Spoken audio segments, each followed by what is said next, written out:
Chapter 553. Even if Wulan State and even Reki City disappeared from the world a long time later, the scene in the Hero Square on the afternoon of August 23rd would leave its own color in the long history of the flow of time. The colorful light surged wantonly, almost covering the entire square. The rainbow connecting the heaven and the earth bloomed in Li Tianlan's hands. At this moment, his whole body was shining. This was a miracle. It would also become a legend in the future. Everyone was staring at this scene in a daze. The light that covered the heavy rain was extremely gorgeous, mysterious, and full of sharp majesty. No one could explain such a scene. Because of the unknown, everyone was in awe. Was it a blessing from heaven? Was it destiny? Was it destiny? This scene, which was filled with a mysterious flavor, filled everyone's heart. Apart from shock, it brought them more shock. Wang Tianzong did not look at the rainbow in Li Tianlan's hands. His body turned slowly, and he stared intently in all directions. Naturally, he would not think that these lights were a gift from heaven. The light was still sharp in the slight flow. All the light was sword light. The sword light was sharp, but did not hurt people. It silently spread all over the square. This was not something that a human could do at all. Wang Tianzong was sure of this. He could not do it himself, and no one could do it. Everything in front of him was like the light of a sword itself. If such a sword existed, what kind of sword would it be? Wang Tianzong frowned. The sword light kept lingering in his sight. He seemed to detect a familiar taste, but it was hard to describe. He glanced at the snow dance core around him. The snow dance core was silent. Everyone was looking at Li Tianlan quietly. At this moment, there was no one in their eyes, not even the sword light. From Wang Tianzong's sight, the eyes of the snow dance core were all without the slightest rational fanaticism and firmness. Wang Tianzong's heart sank. In the end, he remained silent. At the same time, Wang Tianzong was silent, but Gu Xingyun, who was far away in Zhongzhou State, could not help bursting out. Preposterous. Simply preposterous. What's the meaning of this? Li Tianlan is the commander of the Snow Dance Corps and the marshal of Zhongzhou State. The Snow Dance Corps is the elite corps of Zhongzhou State, not the private army of the Li family. Why does he kneel? Why does he kneel? Was he qualified? Buying people's hearts, building up troops in Eastern Europe, and having wild ambitions, you should be punished. In the cold and spacious hall of Kunlun City, Gu Xingyan looked at the picture on TV and roared hysterically. His eyes were scarlet, and he stared at Li Tianlan as if he wanted to swallow him alive. To win people's hearts, that bitch Qin Weibai is helping him behind the scenes. If he kneels down together with her, it's impossible for us to fight for the Snow Dance Corps. Gu Qianchuan stood beside Gu Xingyun with a pale face and said in a gloomy tone, after he escaped from Beijiang, he did not return to Kunlun City until yesterday. After the battle with Li Tianlan, the injuries he had suppressed relapsed in Beijiang. Now, Gu Qianchuan was not even as good as Gu Xingyun. Gu Xingyun stared at the TV and was silent. Li Tianlan's kneeling was completely inappropriate. Through the TV, Gu Xingyun didn't know what Li Tianlan said, but no matter what he said, his kneeling seemed to have ulterior motives in the eyes of others. However, the colorful light that rose into the sky later gave this matter a great mythical color. It was not until this moment that Gu Xingyan finally noticed something from Li Tianlan's every move. That was luck. Li Tianlan's every move, everything, and all the results represented the majestic and almost irresistible luck. Gu Xingyun and Gu Qianchuan looked at each other and saw deep helplessness in each other's eyes. Do you still have strength left? Gu Qianchuan suddenly asked. Gu Xingyun was stunned, and then he shook his head with a bitter smile. What's the point? The moment Li Tianlan knelt down, Gu Xingyun really had a desperate desire to kill him. His kneeling made the Snow Dance Corps completely surrender. But in the end, no matter how strong the Snow Dance Corps was, there were less than 20,000 people now. What made Gu Xingyun most nervous was the signal brought by Li Tianlan's kneeling and the relationship between him and the Dongxing clan. Now there was definite news that the Dongxing clan had completely put its future on Li Tianlan. Even Zhou Yuanshan, who was likely to reach the top, would wholeheartedly assist Li Tianlan. If Zhou Yuanshan reached the top 20 years later, he could guarantee the prestige of the giant group for decades to come. But if Li Tianlan became the chosen one, he could make the Dongshan clan the second Wang family of Beihai. The Dongshan clan naturally knew which was more important. Li Tianlan's kneeling showed his attitude toward the Dongshan clan, which was undoubtedly what many people in the giant group liked. It also meant that it would be smoother for Li Tianlan to take over the authority of Dongxing Wudi in the future. A Li family that controlled the giant group might not be as powerful as the Li family in its heyday, but its strength was directly related to Li Tianlan's strength. Li Tianlan now had the combat capability of the Invincible Realm. What if he officially broke through to the Invincible Realm in a few years? With the potential and combat capability that Li Tianlan showed now, once he officially entered the Invincible Realm, Gu Xingyun did not dare to say that he would be his opponent even without stabilizing his realm. Gu Qianchuan asked him if he still had strength left at this time, undoubtedly to let Gu Xingyun kill him at all costs. Even if I have strength left, can I really sneak into Reki City and kill him? After all, he is the marshal of Zhongzhou State. Gu Xingyun said. Why not? Gu Qianchuan said quietly. Gu Xingyun raised his head in astonishment. In his sight, Gu Qianchuan's pale face was calm. Gu Xingyun also understood. Why couldn't he kill him? Now Gu Xingyun was an expert at the peak of the Invincible Realm. Even if he was seriously injured, his realm was there. As long as he had strength left, he could kill him. As long as Gu Xingyun was willing to pay the price. The god of war of Zhongzhou State killed the marshal of Zhongzhou State. In any case, Gu Xingyun could not escape the responsibility. Even if he did not have to pay with his life, he was bound to be imprisoned for life. But if Li Tianlan died, Kunlun City would have time. Even if Kunlun City lost Gu Xingyun, it still had Gu Qianchuan. Kunlun City had been rooted in Zhongzhou State for more than 20 years, and the Special Warfare Group had gradually become mature. As long as there were another 20 years, even if the high-level officials of Zhongzhou State were completely neutral, Kunlun City would have the confidence to protect itself in front of a behemoth like the Wang family of Beihai. Therefore, Gu Qianchuan asked Gu Xingyun to sacrifice himself for Kunlun City. It's a matter of life and death. Gu Qianchuan laughed at himself.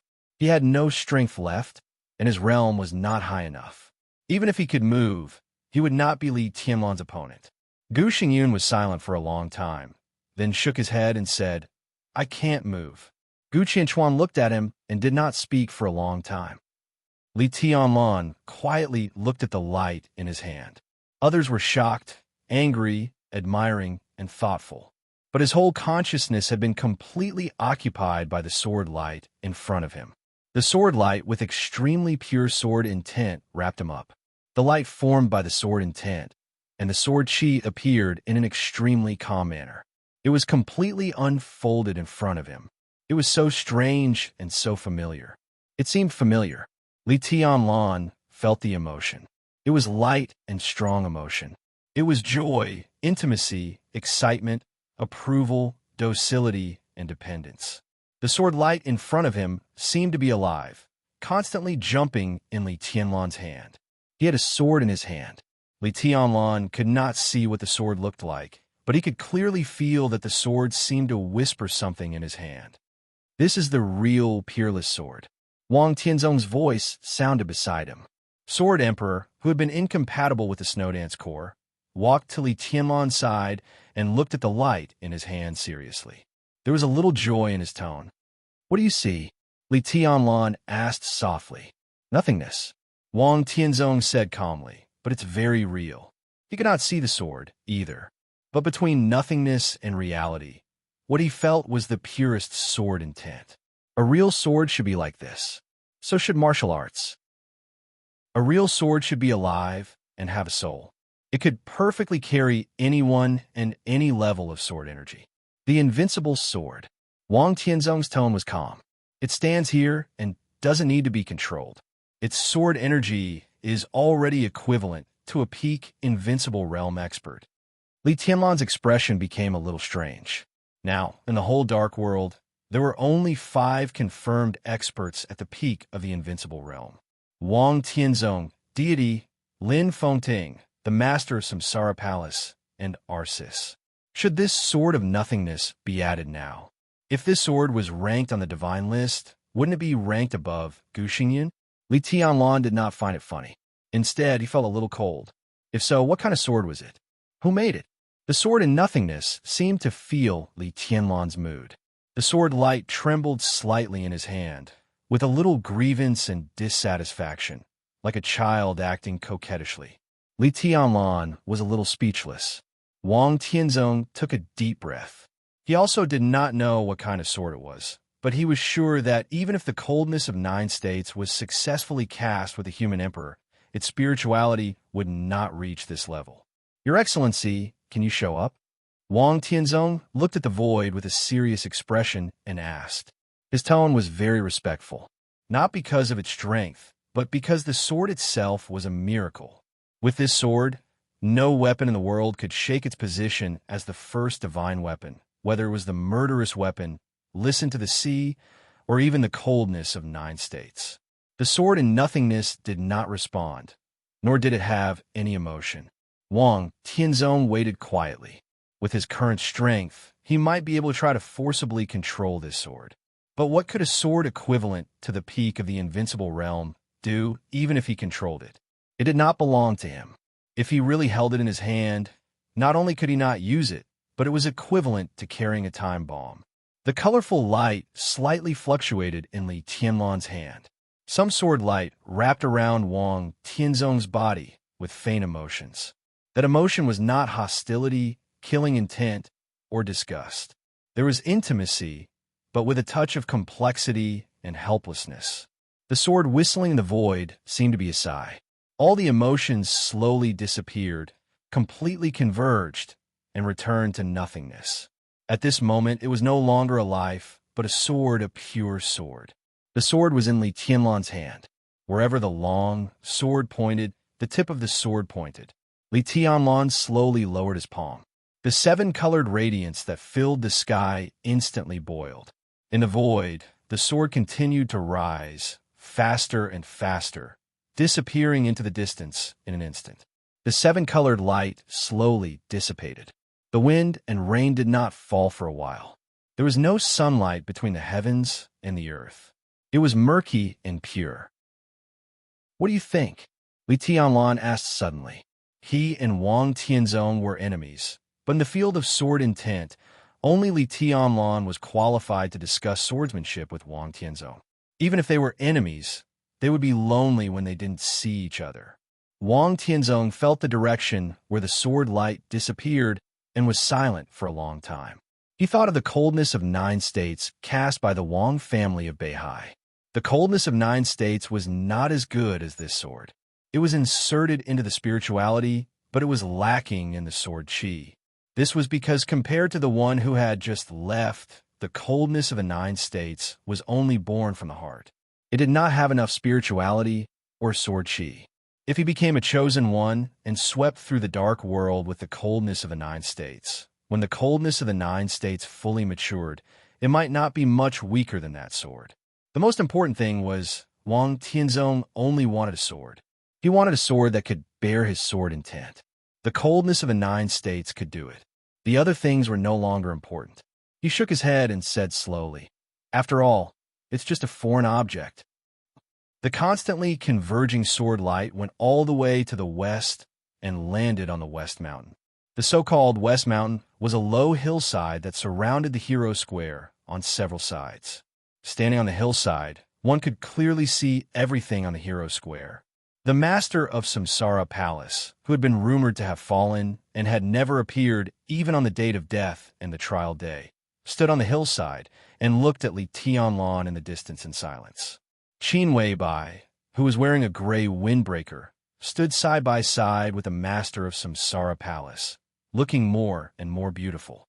Flaming fire stood behind them, as quiet as a statue. The sword light that kept returning to nothingness was getting closer and closer. In the nothingness, the sword body hovered around the 3 of them for a moment and passed by flaming fire. It seemed to hesitate slightly and finally became completely quiet. "It's too early for you to make a move," the master of Samsara Palace said softly. "Have you ever thought that it's not necessarily a good thing to believe in him too early?" "Why not?" Qin Weibai said with a smile. "This kind of timing and occasion is the best." The master of Samsara Palace did not speak for a moment. Her figure was tall and plump. Under the black cloak was an expressionless mask. She was not ugly, but standing in front of Qin Weibai, who was as ethereal as a fairy, she looked ordinary and almost bloated. They were a pair of sisters. When the two stood together, everyone's attention would be attracted by Qin Weibai, and thus ignore the master of Samsara Palace. Even if she was an expert at the peak of the invincible realm who stood at the peak of the dark world. Qin Weibai looked at her silent figure. Her eyes were in a trance, and she was lost in thought for a moment. "You're not reconciled?" the master of Samsara Palace suddenly said. Her voice sounded a little low under the mask. "No." Qin Weibai's voice became cold. The master of Samsara Palace seemed unwilling to continue this topic. She looked at Li Tianlan in the distance and said blandly, "You want to mold him into a supreme god, but it's too early now. He's not strong enough. A god is perfect and supreme, without any flaws. Now he's still too weak. Have you ever thought that the higher you push him, the more he can't afford any failure? It's true for him, and it's also true for his subordinates." "What's the matter?" Qin Weibai asked back. "Does it matter?" Samsara Palace, the master of Samsara Palace, took a deep breath. "Wang Tianzong, deity, Lin Fengting, and even me, who isn't stronger than him. The chaos in East Island isn't over yet." "Now," Qin Weibai suddenly interrupted the master of Samsara Palace. "It's over. At least for him, it's over. The next final battle has nothing to do with him." The master of Samsara Palace couldn't speak for a moment.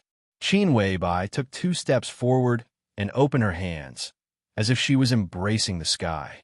Her figure was so delicate, so perfect. "I could have changed a lot of things," she said softly. "Of course, I also changed a lot of things, but I'm not a savior.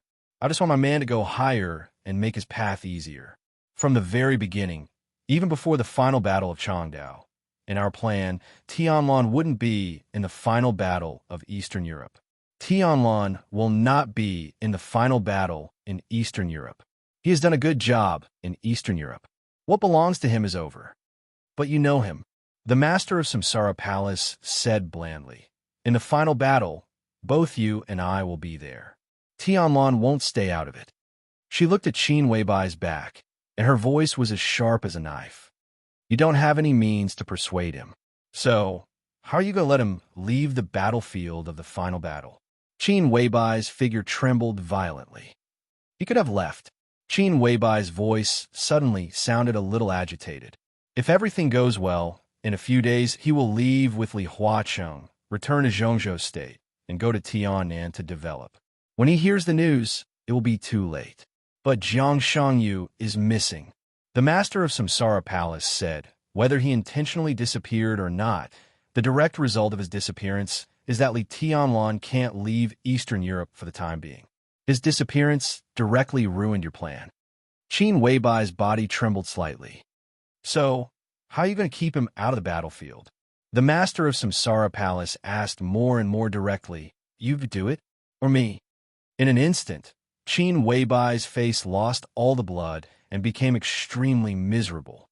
I said, her voice was light, as if she had lost all her soul. "I won't say sorry for the second time in my life." "So?" the master of Samsara Palace asked. There was silence. The silence seemed to have passed for a moment, but it also seemed to be as long as a lifetime. Qin Weibai's voice finally sounded. "I'll do it." The master of Samsara Palace sighed softly with mixed feelings. The Snowdance Corps in the distance began to leave the square. In sight, there were crowds of people everywhere. The master of Samsara Palace hesitated for a moment, walked to Qin Weibai, and patted her on the shoulder. Qin Weibai lowered her head and no longer looked at Li Tianlan or the Snowdance Corps. "Have you ever thought about what he would be like without you and me in this world?" The master of Samsara Palace said softly. Qin Weibai's eyes were in a trance, and she said absent-mindedly, "What can he do? Without you and me, there will be others to replace us. If he doesn't meet me, he will still enter the Sky Academy.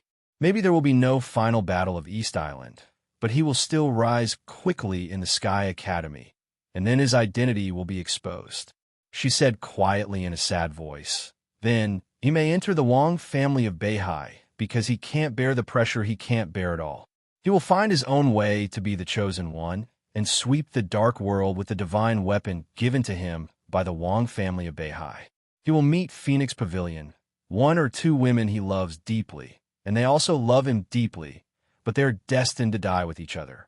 Just like Li Kuang too, the old things keep reincarnating. He will die under the sword of his woman, and the Li family will disappear completely. His woman may hide her identity or take revenge for him with his sword. That may be the era of women." The master of Samsara Palace listened to her quietly without saying a word. "The former is sad, and the latter is boring." Finally, Qin Weibai concluded. "Boring." The master of Samsara Palace's voice was calm. "It's really boring." Qin Weibai nodded. "Let's go to see Tianlan." The master of Samsara Palace's body hesitated for a moment. Qin Weibai looked down at her clothes. A gray lady's trench coat, a white scarf, a white cotton shirt, black straight pants, and high heels. She never dressed herself up, but any clothes on her had a kind of dazzling brilliance. Qin Weibai was silent for a while and said, "Let's change clothes and go." The master of Samsara Palace nodded.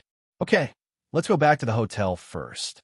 The Manless Eye Hotel has been completely cordoned off. It's the place where Wulan State arranged President Li Huacheng to live. I booked a room in a nearby hotel. Flaming Fire, who had been silent, suddenly became angry. She took a step forward and looked at Qin Weibai. The master of Samsara Palace didn't say anything. Qin Weibai nodded and said casually, "Then let's go there directly." Flaming Fire nodded slightly. The car is already at the foot of the mountain. The three of them slowly went down the mountain along the mountain path. Along the way, Flaming Fire wanted to say something, but stopped on second thought. Qin Weibai didn't seem to notice Flaming Fire's state. Her steps were light and weak. The master of Samsara Palace quietly reached out and grabbed Qin Weibai's arm. She looked at Flaming Fire and asked aloud, "What do you want to say?" Flaming Fire glanced at the master of Samsara Palace and ignored her. The master of Samsara Palace narrowed her eyes slightly and snorted softly. A black car, made in Eastern Europe, was parked at the foot of the mountain. The three of them got in the car in silence. Flaming Fire sat in the driver's seat, silent and motionless. Finally, Qin Weibai looked at her and said slowly, "What do you want to ask? What clothes do you want to change, boss?" Flaming Fire hesitated for a while and finally asked directly, "Changing clothes is changing clothes. Have you prepared a lot of clothes?" Qin Weibai asked curiously. Flaming Fire turned to look at Qin Weibai's bright and crystal eyes and said stubbornly, "You know what I mean." She paused and continued, "I will never agree." Qin Weibai reached out and tidied the hair in front of Flaming Fire's forehead. She said softly, "Don't think too much." "I didn't think too much." Flaming Fire said quietly, "I just don't agree." She turned to look at the master of Samsara Palace and said with cold eyes, "Why?" The master of Samsara Palace did not speak. Flaming Fire sneered and said, "Do you deserve it?" "Enough." Qin Weibai suddenly opened her mouth and said coldly. Flaming Fire's fierce momentum stagnated for a moment and finally fell silent. "I don't want to go to the hotel." After a long time, Flaming Fire said softly. For some reason, her eyes were slightly red. "You have to let Tianlan see it." Qin Weibai said softly. She touched Flaming Fire's head and said, "Drive." Flaming Fire was silent. From Mormons to Reki City, they took a private plane and didn't stop. The reason for all of this was actually so simple. It didn't matter whether they missed her or not.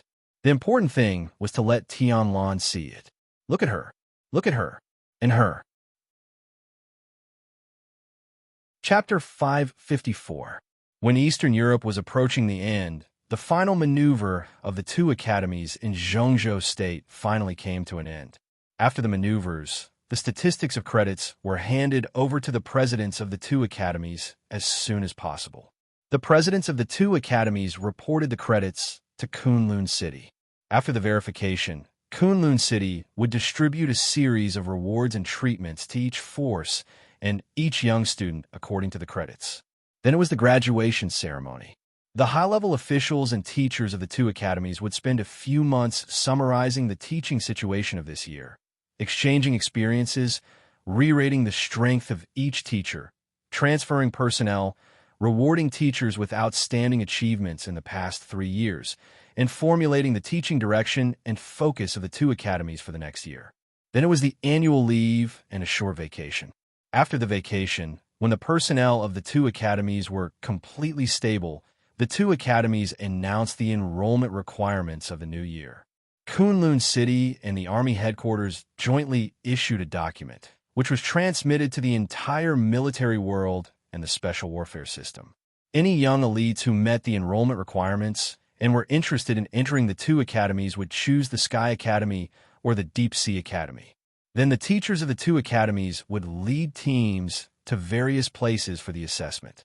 After the assessment, the new classes of the two academies would officially start again at the end of March or the beginning of April next year, around the Qingming Festival.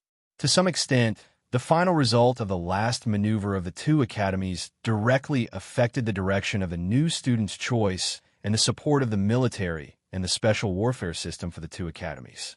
So Zhuang Huayang was very busy. The Sky Academy really shone in this year and completely left the Deep Sea Academy behind. Li Tianlan's rise directly broke the pattern of the young generation and even the entire Zhongzhou state experts. The Deep Sea Academy originally had Jiang Shangyu, Dongchang Rushi, and Song Ci. From the beginning, the Deep Sea Academy's glory was far stronger than that of the Sky Academy. But Li Tianlan defeated 3 young chosen ones and many elites in one fell swoop in the final maneuver, which also completely shattered the pride of the Deep Sea Academy. From the beginning to the end of the maneuver, the East Emperor Palace only participated in the team maneuver on the first day, and only Li Tianlan participated. But the credits accumulated by the East Emperor Palace had more than twice that of the second place, the 3000 world. The East Emperor Palace was the force of the Sky Academy, and all this was naturally the glory of the Sky Academy. As the Dean of the Sky Academy, within 24 hours after the maneuver, Zhuang Huayang had been commended many times by the parliament, the cabinet, the military, and Kunlun City. After all, the total credits of the Sky Academy in this maneuver had surpassed that of the Deep Sea Academy. With such a brilliant achievement, the Parliament of Zhongzhou State almost unanimously approved the appointment of Zhuang Huayang to continue to serve in the Sky Academy. Zhuang Huayang naturally knew the reason. From this moment on, although he was still the backbone of the academics, he had already stepped on the boat of the East Emperor Palace. On the surface, he stayed in the Sky Academy to commend his achievements, but there was more than one kind of commendation. With his age and military rank, the high-level officials of the Army headquarters in Kunlun City had talked to him before, hoping that he could serve in the Ministry of National Defense and serve as the deputy minister after this term. In fact, it was tantamount to giving him an idle job in retirement. Of course, this retirement position was what everyone dreamed of, and it might not be worse than now. However, after thinking for a long time, Zhuang Huayang finally expressed the idea of continuing to shine in the Sky Academy. His carefully Tianlan was well known. Nowadays, the Academy, the giant group, and Sai City were very close, and the core figure was Li Tianlan and the East Emperor Palace. It could be foreseen that as long as Li Tianlan went all the way up in the future, Zhuang Huayang sitting in this position was unlikely to step down. Instead, he would always hold the power of the Sky Academy and attract talents for the East Emperor Palace. The Academy would also intervene in the special warfare system with the rise of the East Emperor Palace's status. The cooperation between the two sides was a complete win-win situation. Zhuang Huayang might have to wait until the East Emperor Palace was strong enough to decide the sensitive position of the Dean of the Sky Academy. But at that time, Li Huaqing had already left the office and gave up the supreme power. The academics, which was in a dormant period, could negotiate with the powerful East Emperor Palace on this issue and find a new direction of cooperation, such as the current governor of Jiangxia, Zhou Yuanshan. Knowing his position clearly, Zhuang Huayang naturally knew what he should do. As soon as the maneuver ended, he sent a notice to the East Emperor Palace and invited them to return to the Sky Academy to confirm the future development direction. This matter could even be said to be the most important thing for Zhuang Huayang. For the East Emperor Palace, it was also extremely important. The sun shone in the spacious office. Zhuang Huayang held a list in his hand and looked at it attentively. Sitting opposite Zhuang Huayang, Li Beitian calmly watched Zhuang Huayang frown. After a long time, Zhuang Huayang put down the list in his hand and said slowly, "You actually want all of these people?" There were thousands of students in the two academies, but there were only hundreds of elites who could really enter the eyes of the major forces. The East Emperor Palace naturally had no right to be picky. As a new force, even with Li Tianlan in charge, the scope of the East Emperor Palace's selection of talents was still extremely narrow. The graduates of the two academies were their biggest market. This market was indeed very large. In the eyes of Kunlun City, there were nearly 100 students who applied to join the East Emperor Palace. In the eyes of Wang Qinglei, this list had already exceeded 100 people. But looking at the entire Sky Academy, this year, there were more than 860 students who wanted to join the East Emperor Palace and had submitted applications to the political departments of the two academies. The East Emperor Palace was also generous enough. They wanted to accept more than 800 people without leaving a single one. Zhuang Huayang was a little worried. He took a deep look at Li Beitian and said slowly, "Do you know what this means?" Li Beitian nodded with a smile. In the case of Li Tianlan in Eastern Europe, he had full authority to represent the East Emperor Palace. This decision was made after many internal discussions and communication with various parties. More than 800 people. This is just the combat capability. The East Emperor Palace accepted them. In fact, it is equivalent to accepting their relatives and even their families. There is no shortage of experts on this list, and they also have vassals around them. So if all of them are counted, the East Emperor Palace has accepted at least more than 1,000 students this time, including their families. The number of people in the East Emperor Palace will even exceed 5,000. Zhuang Huayang said in a deep voice. Any new force had to develop slowly. Even if it was a big gamble, there must be a limit. The current behavior of the East Emperor Palace was completely crazy.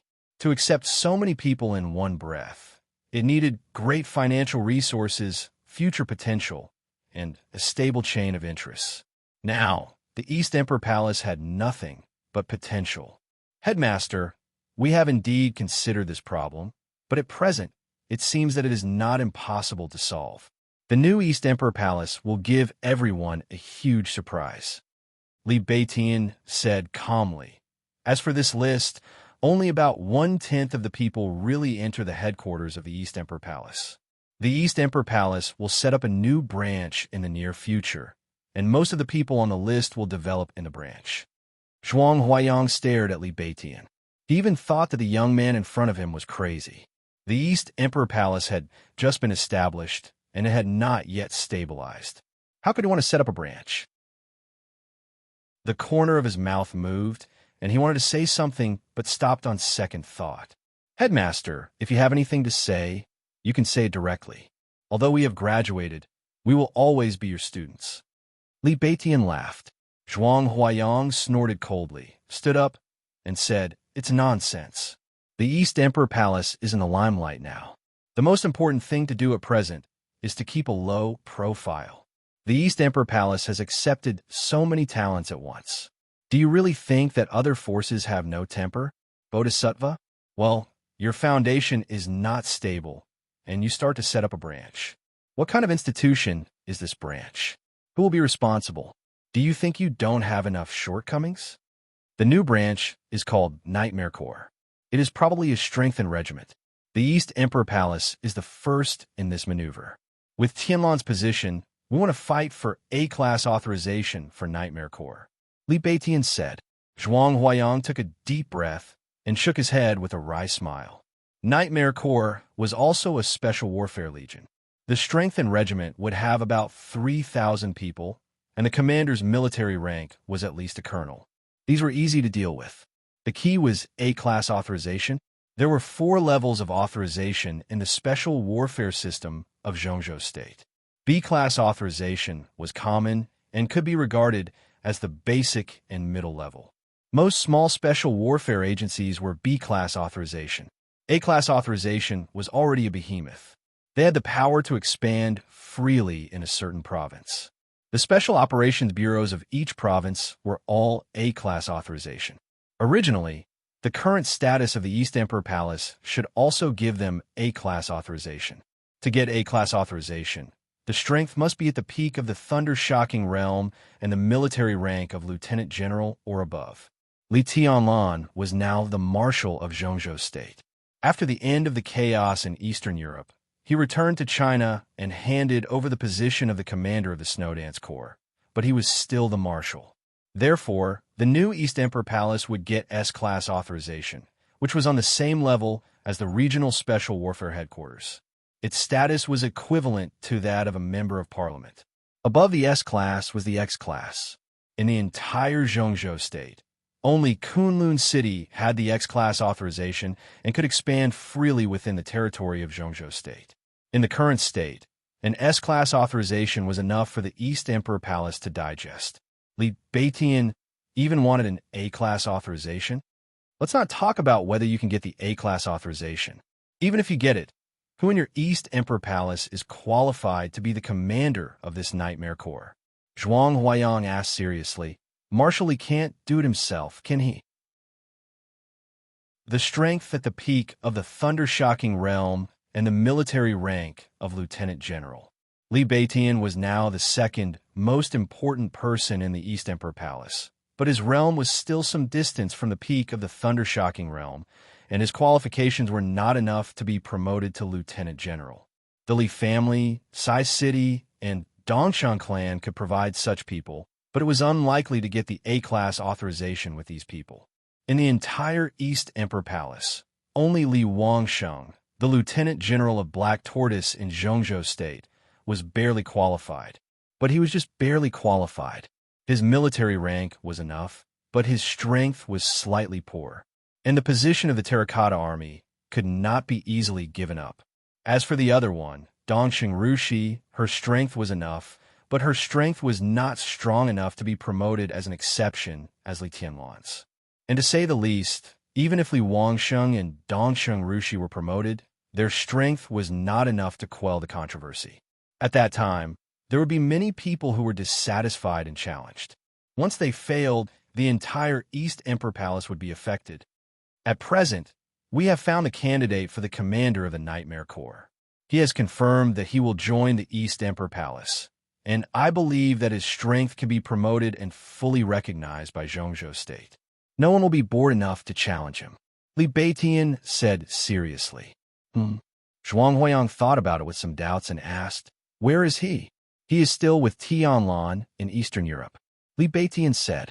Zhuang Huayang thought about the young expert who was now with Li Tianlan and said uncertainly, "Dongcheng Rushi?" Li Beitian shook his head. Zhuanyuan Tai, Zhongzhou State, Lin Yuxian, the young master of the Lin clan. Is he qualified? This chapter is purely coded by mobile phone. There is a power outage at home. We said that there would be no electricity at 10 o'clock. If there are any typos, please bear with it. Chapter 555. There was some doubt in Zhuang Huayang's eyes, but it soon turned into surprise. Li Beitian's words contained too much information and represented too many things. Lin Clan, Zhuanyuan Tai, Zhongzhou State. Every word was the key of the key. This was also something that Zhongzhou State had been secretly looking forward to for a long time. The Lin clan lived in seclusion. They were far away in Switzerland and had almost never interfered in any affairs of the dark world. In this state, the Lin clan, in the era when experts at the peak of the invincible realm could almost represent everything, was absolutely worth the effort of any force to rope in. Zhongzhou State had also tried several times, but the Lin clan had never given any response. Now that Lin Yuxian joined the East Emperor Palace, it was absolutely a good start.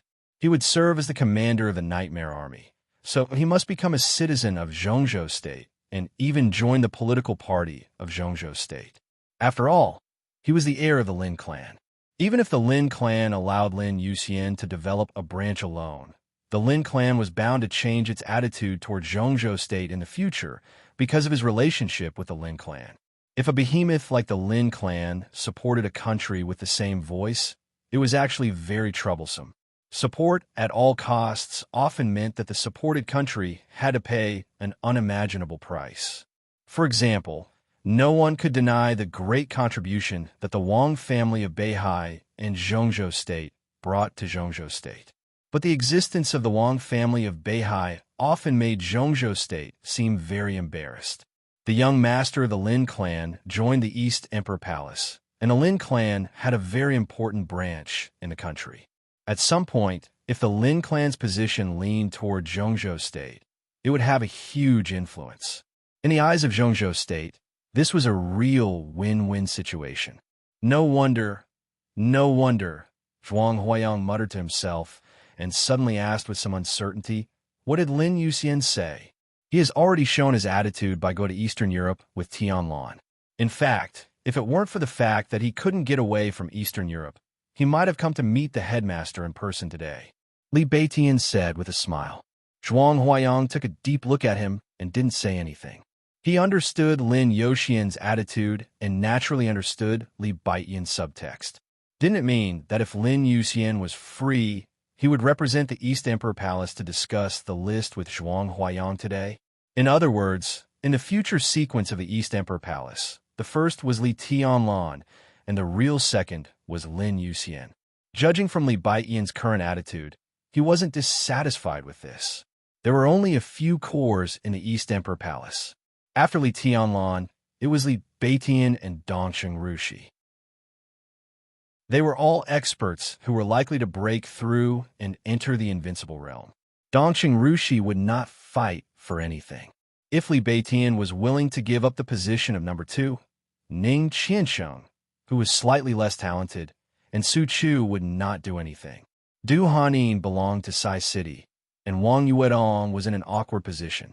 In this way, as long as Li Beitian did not fight for it, the core lineup of the East Emperor Palace would be extremely stable in the future. For anyone looking forward to the future of the East Emperor Palace, this was good news. I will communicate with the chief immediately. East Emperor Palace will probably get the authorization of the Nightmare Army at the graduation ceremony. Zhuang Huayang said without hesitation, full of confidence. If the commander of the Nightmare Army was not Lin Yuxian, he would not be so confident, and he might not even report it to the higher-ups. But if it was Lin Yuxian, all the problems would be solved. Zhongzhou State was completely willing to make an exception to promote Lin Yuxian. With the status of the Lin clan in the Dark World, Zhongzhou State was even willing to pay more. Kunlun City naturally would not like this appointment, but it was impossible to oppose it openly because it was useless even if it did.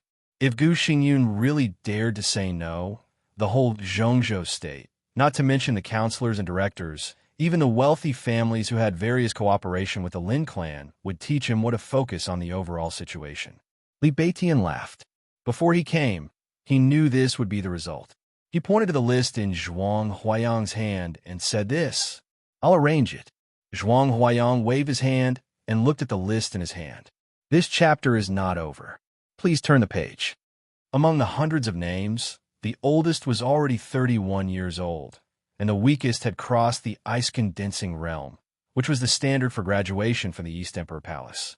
Many of them were not geniuses, but there was still room for improvement. Conservatively speaking, the worst potential could reach the peak of the ice-condensing realm. From the ice-condensing realm to the fire-flaming realm, to the thunder-shocking realm, and to the half-step invincible realm. The starting point of the East Emperor Palace was unimaginably high, and it had formed its own talent echelon. If Li Tianlan could break through to the invincible realm in a short time, the entire East Emperor Palace would become pivotal in the Dark World.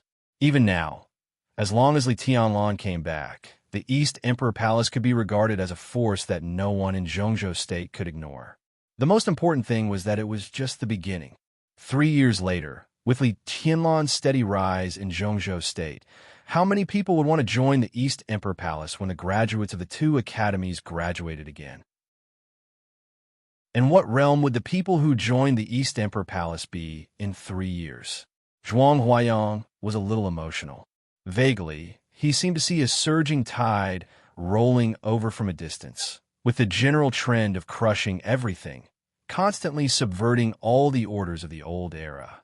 The younger generation will surpass us in time, he sighed softly. Headmaster, you flatter me.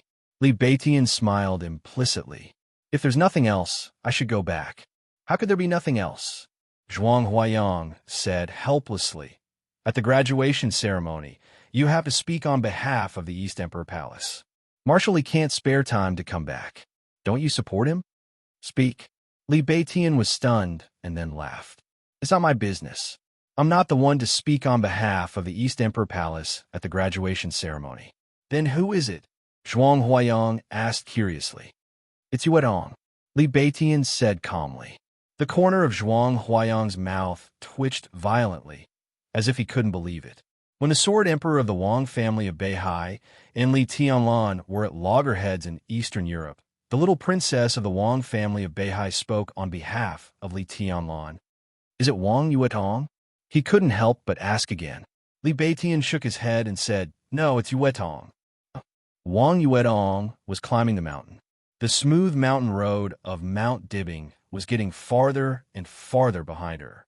She walked quietly and didn't take a car.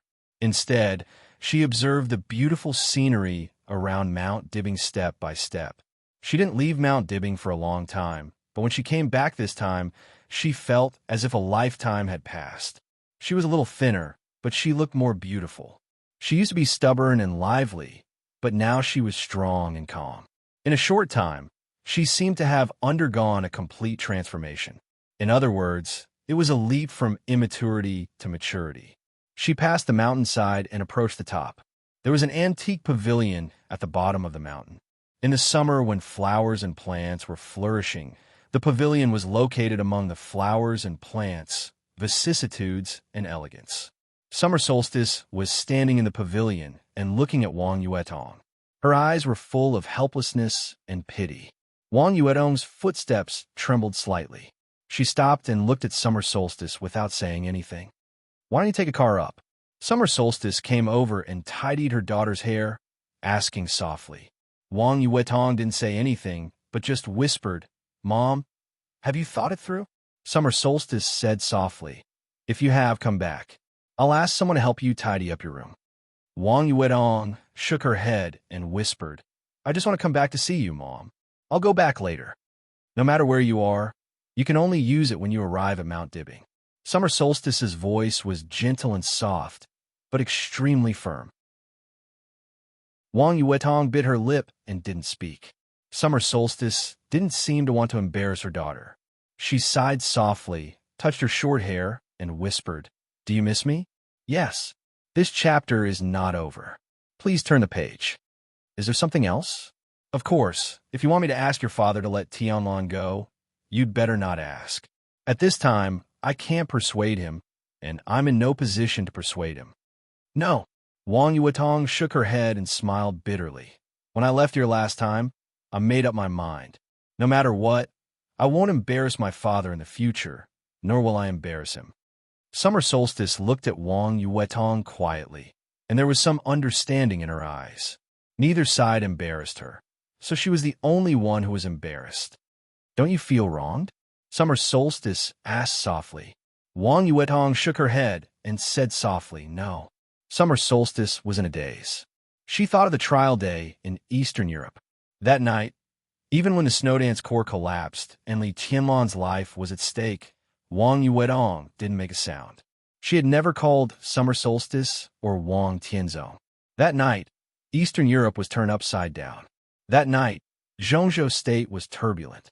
That night, Tian'an felt like a year. What was Wang Yuetong thinking about that night? Tianlan won't die this time. With his current position, at least in Eastern Europe this time, your father can't kill him. But silly girl, do you know that President Li Huaqing brought nearly 60 families to Eastern Europe this time? Most of them belong to the giant group. Even if a few people from other groups want to get benefits in Eastern Europe, they must get Li Tianlan's approval. Among them, there are people from the Special Warfare Group. He will contact more and more people, and his foundation will become more and more stable. In any case, this is what your father doesn't want to see. He can't do anything to Tianlan, but it doesn't mean that he can't do anything to those people. Summer Solstice said softly. Wang Yuetong's face turned pale for a moment, and then she shook her head and said, Mom, I'm not here to listen to this. Xie Ji sighed again and said helplessly, Well, what do you want to tell me? I'm here for the graduation ceremony of the Sky Academy. Wang Yuetong said softly. Summer Solstice's face changed slightly. At the graduation ceremony, Yuetong will speak on behalf of East Emperor Palace. Wang Yuetong's eyes were clear and firm. Yuetong? Summer Solstice narrowed her eyes. Wang Yuetong agreed and became more determined. Summer Solstice sighed softly. Yuetong's surname was neither Wang nor Li. Had he lost his surname, after all? Have you ever thought that if this goes on, one day, you'll have nowhere to go? Summer Solstice said softly. Wang Yuetong shook her head and said softly, No. Summer Solstice smiled bitterly. When she was about to speak, the entire Mount Dibbing trembled for no reason. It was on earthquake. The magnificent Mount Dibbing trembled for a moment and then returned to normal. In an instant, the entire Mount Dibbing was filled with sword energy. Endless sword energy stirred the space and came back from all directions on the ground. In the core area of the top of Mount Dibbing, a space completely condensed by sword energy suddenly rushed to the sky. The world seemed to become dim. All the colors on Mount Dibbing faded. Sword light lit up in the majestic sword energy. It was only black and white. The black and white sword light enveloped the entire Mount Dibbing. The sky and the earth all became hazy for a while. This is Wang Yuetong was absent-minded for a moment. This sword is called Coldness of 9 States. Summer Solstice's voice was faint. The black and white sword light flickered slightly. Under the sword light, a flame suddenly rose up. The flame was not blazing, but it kept burning. The color was extremely bright. Even in the black and white sword light, it was still extremely strong. For the first time, there was surprise in Summer Solstice's eyes. It's Shengxiao, she said. He broke through. End of this chapter. Chapter 556. Li Huaqing's time was indeed tight. Therefore, as soon as the memorial service ended, Zhongzhou State had already determined the time for the welcome dinner with Wulan State. This dinner, which was destined to divide up most of the property of Wulan State and even the 5 Eastern European countries, would be held tomorrow evening. At this time, it was enough for many important figures in Eastern Europe to come to Reki City, and it was also enough for Zhongzhou State and Wulan State to sign a series of agreements. This was the main purpose of Li Huaqing's visit to Wulan State. The dinner party had to be held after the signing of the agreement.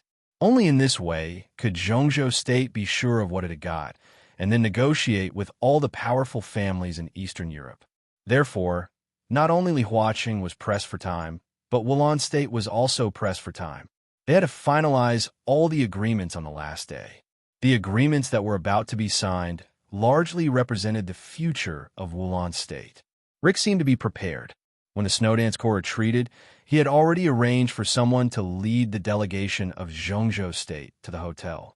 As for Li Tianlan, Li Huaqing, and Wang Tianzong, they went directly to the office of the president, or to the place where Wang Tianzong was imprisoned.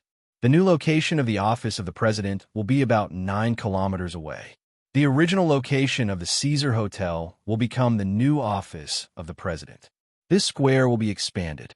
I have communicated with Commander Cheng Huaining of the Arctic Ocean Command and reported to Minister Dongxin. Within 3 months, the Arctic Ocean Command will support the Snowdance Corps with a batch of armaments. With them here, Wulan State will be stable in the future. The Black Hongqi was driving on the highway. Li Tianlan looked at the parade square outside the window and reported in a calm tone. At this time, Rieker was not in the car. Li Zhonghu drove in person, so he could speak freely. Therefore, Li Tianlan had no scruples and said straightforwardly, Zhongzhou state can be more ruthless. On this point, Riker has enough psychological preparation. After the agreement is signed, there will be some details. I will talk to Riker then. Li Huaqing patted his shoulder and said gently, You've worked hard. Li Tianlan shook his head and said quietly, The soldiers of the Snowdance Corps are working hard. Of course. Li Huaqing nodded. Zhongzhou State will commend them collectively and improve their treatment. As for the martyrs who sacrificed themselves, I will inform the military headquarters to increase their compensation. We can't let these heroes die with worry. Listening to Li Huaqing's habitual official tone, Li Tianlan was silent for a while and did not speak. What about the rotation of the Snowdance Corps? Wang Tianzong, who was silent, suddenly kept his composure. He asked. Li Huaqing's eyes flickered, but he didn't say anything. Li Tianlan narrowed his eyes and looked at Wang Tianzong. He said blandly, The current plan is that the rotation time is 3 years. The members of the Snowdance Corps are real, iron-blooded men. 3 years later, they will return home. Li Zhonghu suddenly opened his mouth and said, We have consulted all the experts in advance. Of a warrior, in my opinion, they are willing to stay here for the next 3 years. What about 3 years later? Wang Tianzong continued asking. Li Tianlan glanced at him, smiled, and said nothing. The meaning was obvious. Since Li Tianlan, Reki City would naturally be in the hands of the Li family. The Li family did not mind other people coming to take a share, but they must abide by the order of the Li family. Only the military power maintained the order. More than 10,000 elites of the Snowdance Corps were stationed here, fully equipped, which was equivalent to tens of thousands of troops. They would be stationed here for 3 years. As for what troops would come after 3 years, it was something that Li Tianlan should consider. It had nothing to do with Wang Tianzong. It was only 3 years. With Li Tianlan's current momentum, could he really come up with an army that could replace the Snowdance Corps after 3 years if he held Reki City tightly? It's good for young people to be confident, Wang Tianzong said slowly.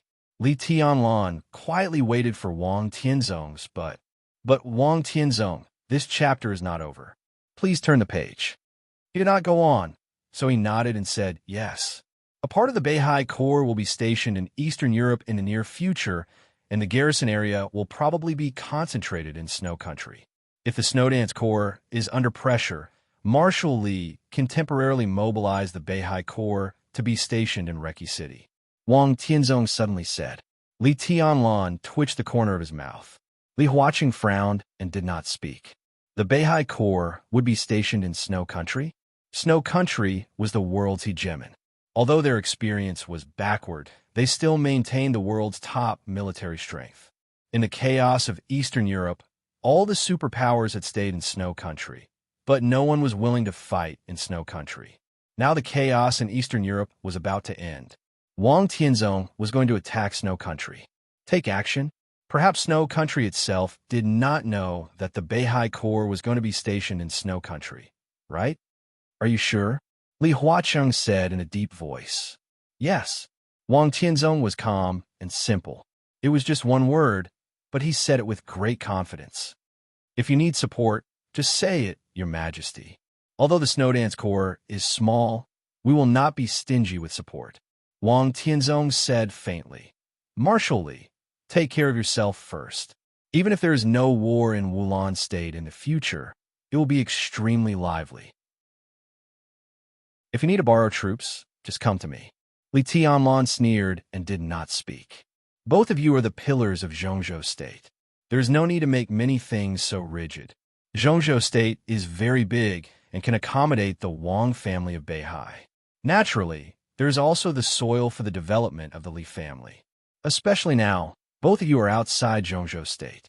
I hope you too can still make a fool of yourself. I hope you too can still focus on the overall situation. Li Huaqing had a headache. Before the chaos in Eastern Europe, if everything was not obvious, the conflict between the Li family and the Wang family of Beihai had become extremely acute. Li Huaqing came to Reki City this time mainly for the 5 countries in Eastern Europe. But in private, he also wanted to coordinate the relationship between Li Tianlan and Wang Tianzong. Wang Tianzong, Li Tianlan. The current Sword Emperor and the future East Emperor were the present and the future of Zhongzhou State. In the future, the conflict between the two would continue to intensify, which was a good thing for everyone outside Zhongzhou State. But for Zhongzhou State, no one wanted to see it. Before Li Huaqing left, he received a lot of very important calls, including the leaders of the Southeast Group, the Giant Group, and even the senior executives of the Prince Group and the Special Warfare Group. The grievances between the Wang family of Beihai and the Li family were difficult to completely solve, but countless people hoped that Li Huaqing could control the conflict between the two within a certain range. But now, Wang Tianzong was going to attack Snow Country.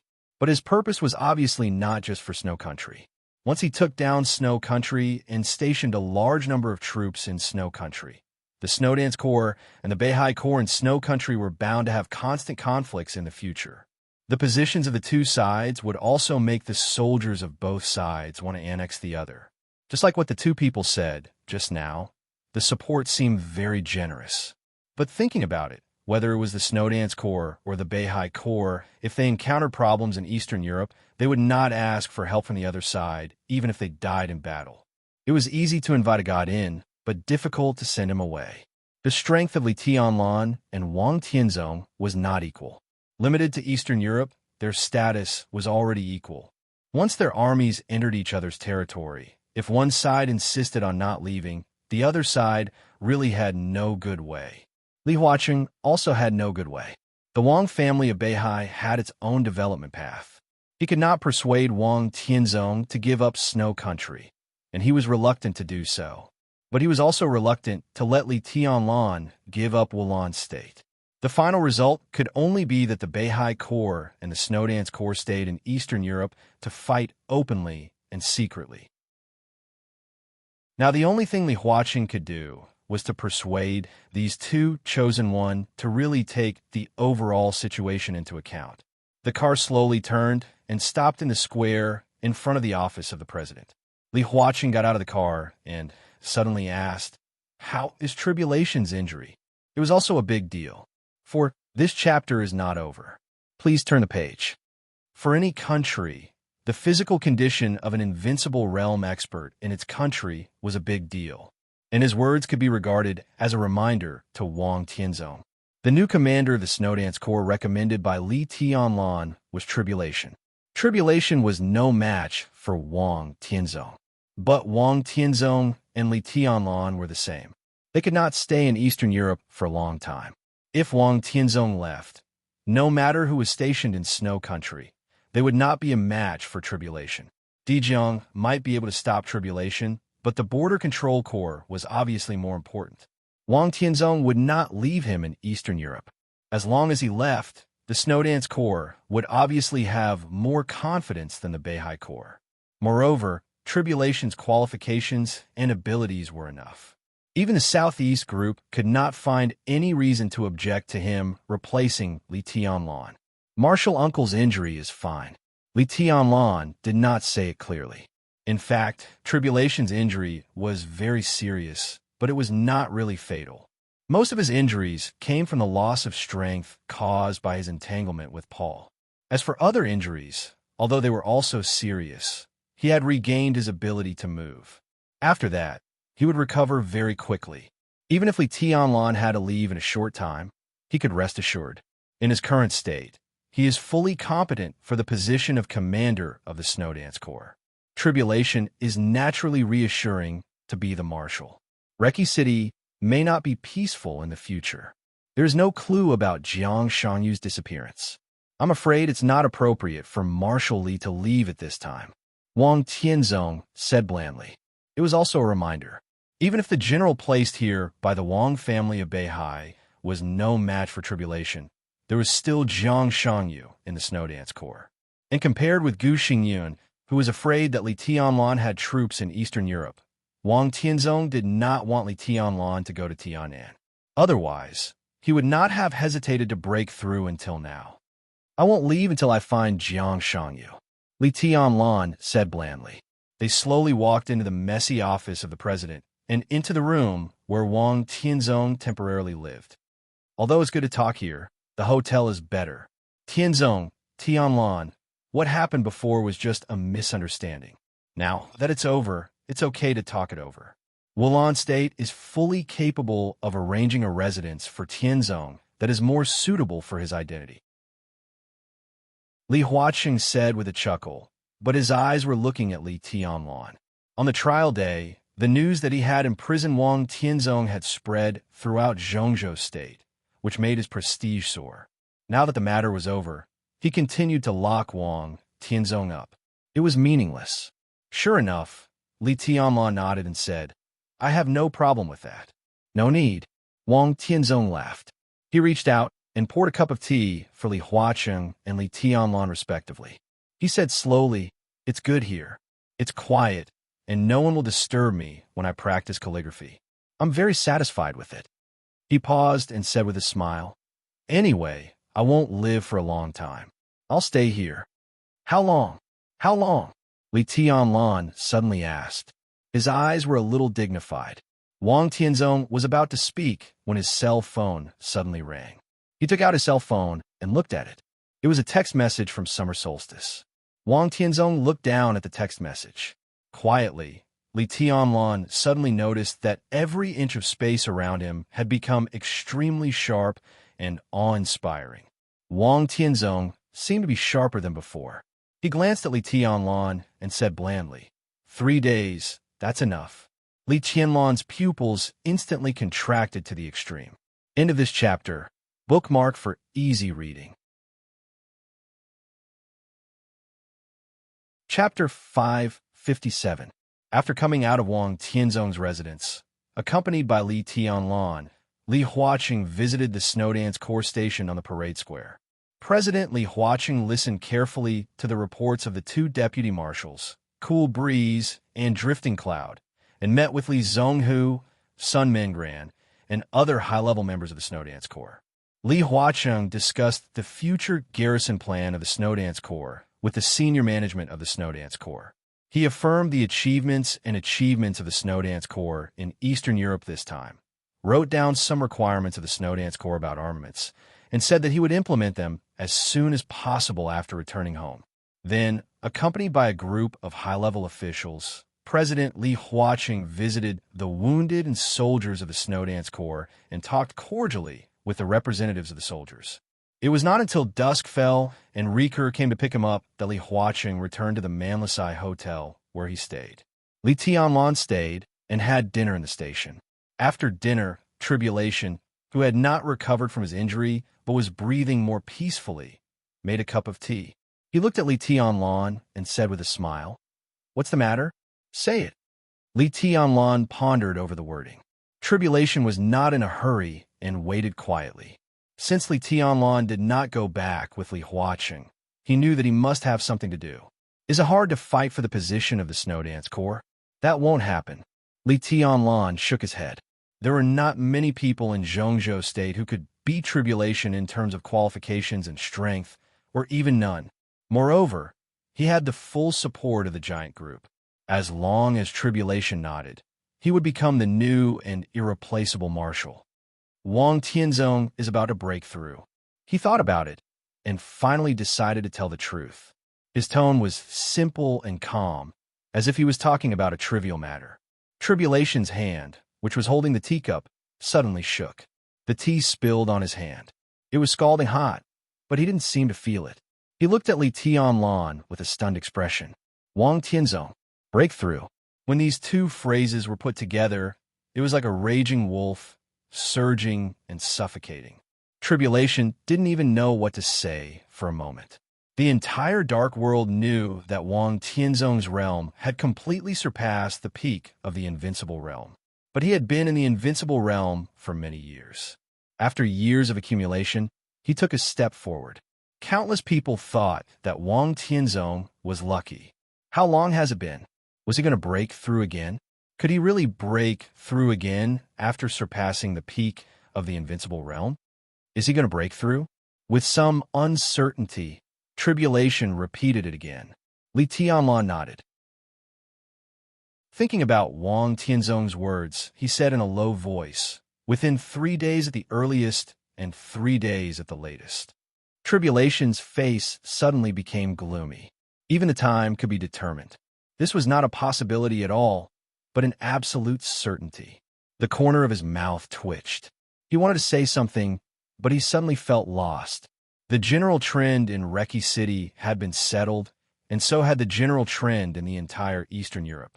But if Wang Tianzong broke through at this time, what did they do before Count 4? Once Wang Tianzong broke through again, he alone would be the general trend of the entire dark world. The whole room seemed to be filled with an extremely oppressive force. Tribulation took a deep breath with difficulty and said dryly, "You broke through after surpassing the half-step invincible realm. What realm is that?" Li Tianlan smiled bitterly and said nothing. In fact, it didn't matter what the realm above the invincible realm was called. What mattered was that in this era where the peak force was only the peak of the invincible realm, Wang Tianzong broke through again and was the real chosen one. Heaven's pride was unparalleled. "Let's call it supreme," Li Tianlan said with some ridicule. Tribulation glanced at him and suddenly said, "What's Wang Tianzong's plan? He won't touch Reki City for the time being, and he can't. But with the foundation of the Wang family of Beihai, how can he be willing to get nothing in Eastern Europe? If they let go of Reki City, he will definitely seize other places in Eastern Europe, at least Snow Country." Li Tianlan whispered, "The Beihai core has begun to lurk in Snow Country." Tribulation took a deep breath and asked again, "What about the president?" Li Tianlan's eyes were a little indifferent, and he said calmly, "When we were chatting, the president hoped that the Beihai core and the Snowdance core could help each other in Eastern Europe in the future." Tribulation stood up with a sneer, held the teacup in his hand, and said in a cold voice, "What does that mean?" Li Tianlan thought for a moment and said, "It's probably literal." Tribulation took 2 steps back and forth, looked at the wind and rain outside, and said slowly, "Is this neutral?" "Yes, it must be neutral." Li Tianlan did not speak. This was a very normal thing. Even a fool knew that once the Beihai core gained a foothold in Snow Country, it would be impossible to coexist peacefully with the Snowdance core. The Snowdance core was now a sharp sword in Li Tianlan's hand. The East Emperor Palace had just started. Sai City had Situ Songyue. The giant group had Dongsheng Wudi, and the Samsara Palace had the master of Samsara Palace. Forget about the purgatory of Heaven Capital. At least the Li family still had Li Honghe. Only the Snowdance core could be completely affected by Li Tianlan's will and not be shaken at all. Once Wang Tianzong broke through, even if he didn't do it himself, with the influence of the chosen one in the world, he would let the Beihai core swallow the Snowdance core, which was equivalent to cutting off one of Li Tianlan's arms. In such a matter, it was obvious that Li Huacheng did not give Li Tianlan the support he wanted. Even with Wang Tianzong's breakthrough, the attitude of the academics seemed to have changed. It was hard to say now. Tribulation stopped, looked at Li Tianlan, and said, "Tell me your plan." "I want to go north of Sai City," Li Tianlan said without hesitation. Li Tianlan spoke without hesitation. His tone was short, but it carried a touch of absolute sharpness, like an unsheathed sword stained with blood. "Go north?" Tribulation raised his eyebrows. Sai City was in the northernmost part of Zhongzhou State. If they continued north, they would reach Eastern Europe. "Go north." Li Tianlan nodded. This was the first time that he had made a suggestion on the future development of Sai City since he became the young governor of Sai City. Perhaps from this moment on, he had officially integrated into the role of one of the core figures of the special warfare system of Zhongzhou State. Tribulation looked at Li Tianlan with some seriousness. It was the first time that he had made such a suggestion. Sai City must pay full attention to it. Otherwise, what kind of young governor was Li Tianlan? He sat opposite Li Tianlan and said seriously, "Tell me what you think." "The only force I can think of is Sai City. Only Sai City can completely stabilize the 5 countries in Eastern Europe." Li Tianlan said slowly, "We can't afford to lose the 5 countries in Eastern Europe. They are our most important foundation and bargaining chips in the future. To be honest, I'm afraid." He was really a little afraid. He was afraid of losing everything, of feeling ashamed of the Li family, and of not being able to bear the responsibility he was now carrying. He was afraid of Wang Tianzong. Wang Tianzong, who stood in the position of the chosen one, put unparalleled pressure on him. With the addition of the Wang family of Beihai, the sense of oppression even made him dare not breathe. Under such circumstances, there was Jiang Shangyu, who was secretive in the Snowdance Corps. According to the current intelligence from Zhongzhou State and Samsara Palace, Jiang Shangyu was likely to have established contact with the Wang family of Beihai. This was normal. Otherwise, he should not have fallen out with Kunlun City in any case. However, in this way, the Wang family of Beihai had put another powerful figure in the Snowdance Corps, and he was much more powerful than Qin Shingwan. So Li Tianlan felt that tribulation was not enough here. He wanted to put the whole Sai city in the 5 countries in Eastern Europe. There were several famous assassins in the dark world in Sai City. Their almost peak-level assassination ability could be a deterrent both inside and outside the city. Situ, Sangyue, Tribulation, and Qin Shilai were 3 invincible realm experts. When the situation in Wulan State was completely stable, the 3 of them would unite to open up the passage from Wulan State to Western Europe.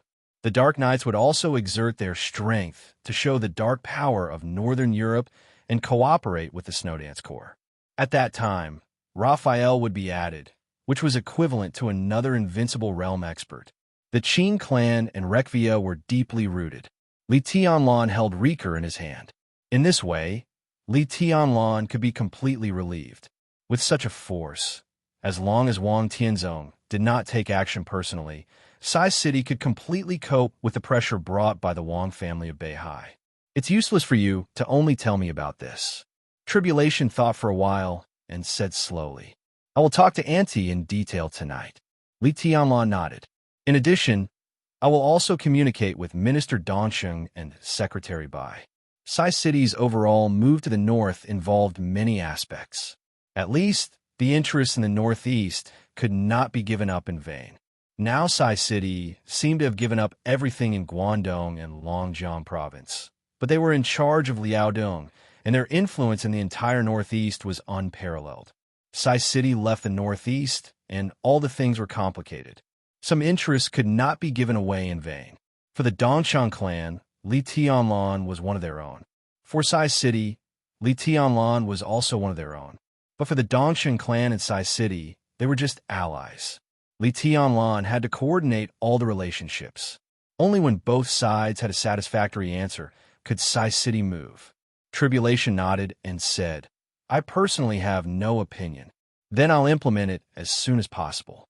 Li Tianlan stood up. Tribulation nodded and said, I'll arrange a car to take you back. No need. Li Tianlan shook his head. It's windy and rainy. I'm just sober. He walked out of the door and looked at Tribulation. Tribulation stood where he was, his eyes gentle and indifferent. In a trance, Li Tianlan could not remember what this martial uncle looked like when he first met him. But he knew that Tribulation should not be like this. He should be the strongest assassin in the dark world, not the commander stationed in Eastern Europe. Li Tianlan's mouth moved, and he whispered, Martial uncle, thank you. Tribulation smiled and shook his head. There was no sharpness, no coldness, only calmness. Li Tianlan turned and walked into the wind and rain, feeling complicated. Under the general trend, everyone's fate would change more or less. Now the old general trend had not fallen, and the new general trend was about to change. No one could see clearly what would happen after Wang Tianzong broke through. What Li Tianlan could do was to use the resources he had now to create a relatively favorable situation for himself. He walked quietly in the wind and rain. The wind and rain fell and evaporated silently when they were about to fall on him. All kinds of thoughts began to emerge in his mind. Some were bold, some were unrealistic, some seemed possible, some were pessimistic, and some were depressed. Li Tianlan let his thoughts spread. Walking in the wind and rain, he seemed more and more ethereal. The night completely enveloped the world. There seemed to be a light in front. There were some faint noises. A familiar and almost unforgettable fragrance drifted over, faint and faint. Li Tianlan sniffed subconsciously and raised his head in surprise. Qin Weibai was standing in front of him with a smile. Beside her, Flaming Fire was holding an umbrella, expressionless and emotionless. Li Tianlan was a little surprised, but before he had time to speak, an incomparably cheerful and cordial emotion suddenly came over. Colorful rays of light formed in front of him and enveloped his entire body. Li Tianlan's back sank slightly. It was as if a heavy sword had fallen on his back. The feeling was heavy but broad. Li Tianlan didn't feel tired at all. It was a feeling that was almost connected by blood. He and the sword seemed to be a whole. In other words, the sword seemed to be a part of his body. It was so harmonious and harmonious. The colorful light that enveloped him gradually converged and turned into an imperceptible halo. Standing in a halo, Li Tianlan looked calm and quiet, but there was a kind of transcendent elegance about him. Li Tianlan subconsciously reached out his hand. His palm touched a part of the sword hilt. The black hilt looked deep and profound. He finally saw what the sword looked like, even though he only saw a part of the hilt. "This is," he asked softly, a little confused. "It likes you very much." Qin Weibai smiled softly and said, "This is the sword I mentioned. It can be worthy of your future, the sword that really belongs to the Chosen One." Li Tianlan was silent for a long time. He could feel the vastness and purity of this sword. The Howren sword intent that was enough to tear the sky had no trace, but it was extremely powerful. With this sword in hand, even if Li Tianlan didn't enter the invincible realm, he could be called invincible. If this sword cooperated with him, with his sword intent and the abundant sword energy of this sword, he could completely reproduce the glory on the night of the trial day, or even more powerful. In other words, with this sword in Li Tianlan's hand, as long as Wang Tianzong didn't break through, he could fight with Wang Tianzong, or even fight to the death. Li Tianlan felt the meekness and joy from behind, thinking, "Is this an opportunity? The sword in the square is a little too much." Li Tianlan thought about something and said subconsciously, "No." Qin Weibai blinked and said softly, "You deserve everything it gives you.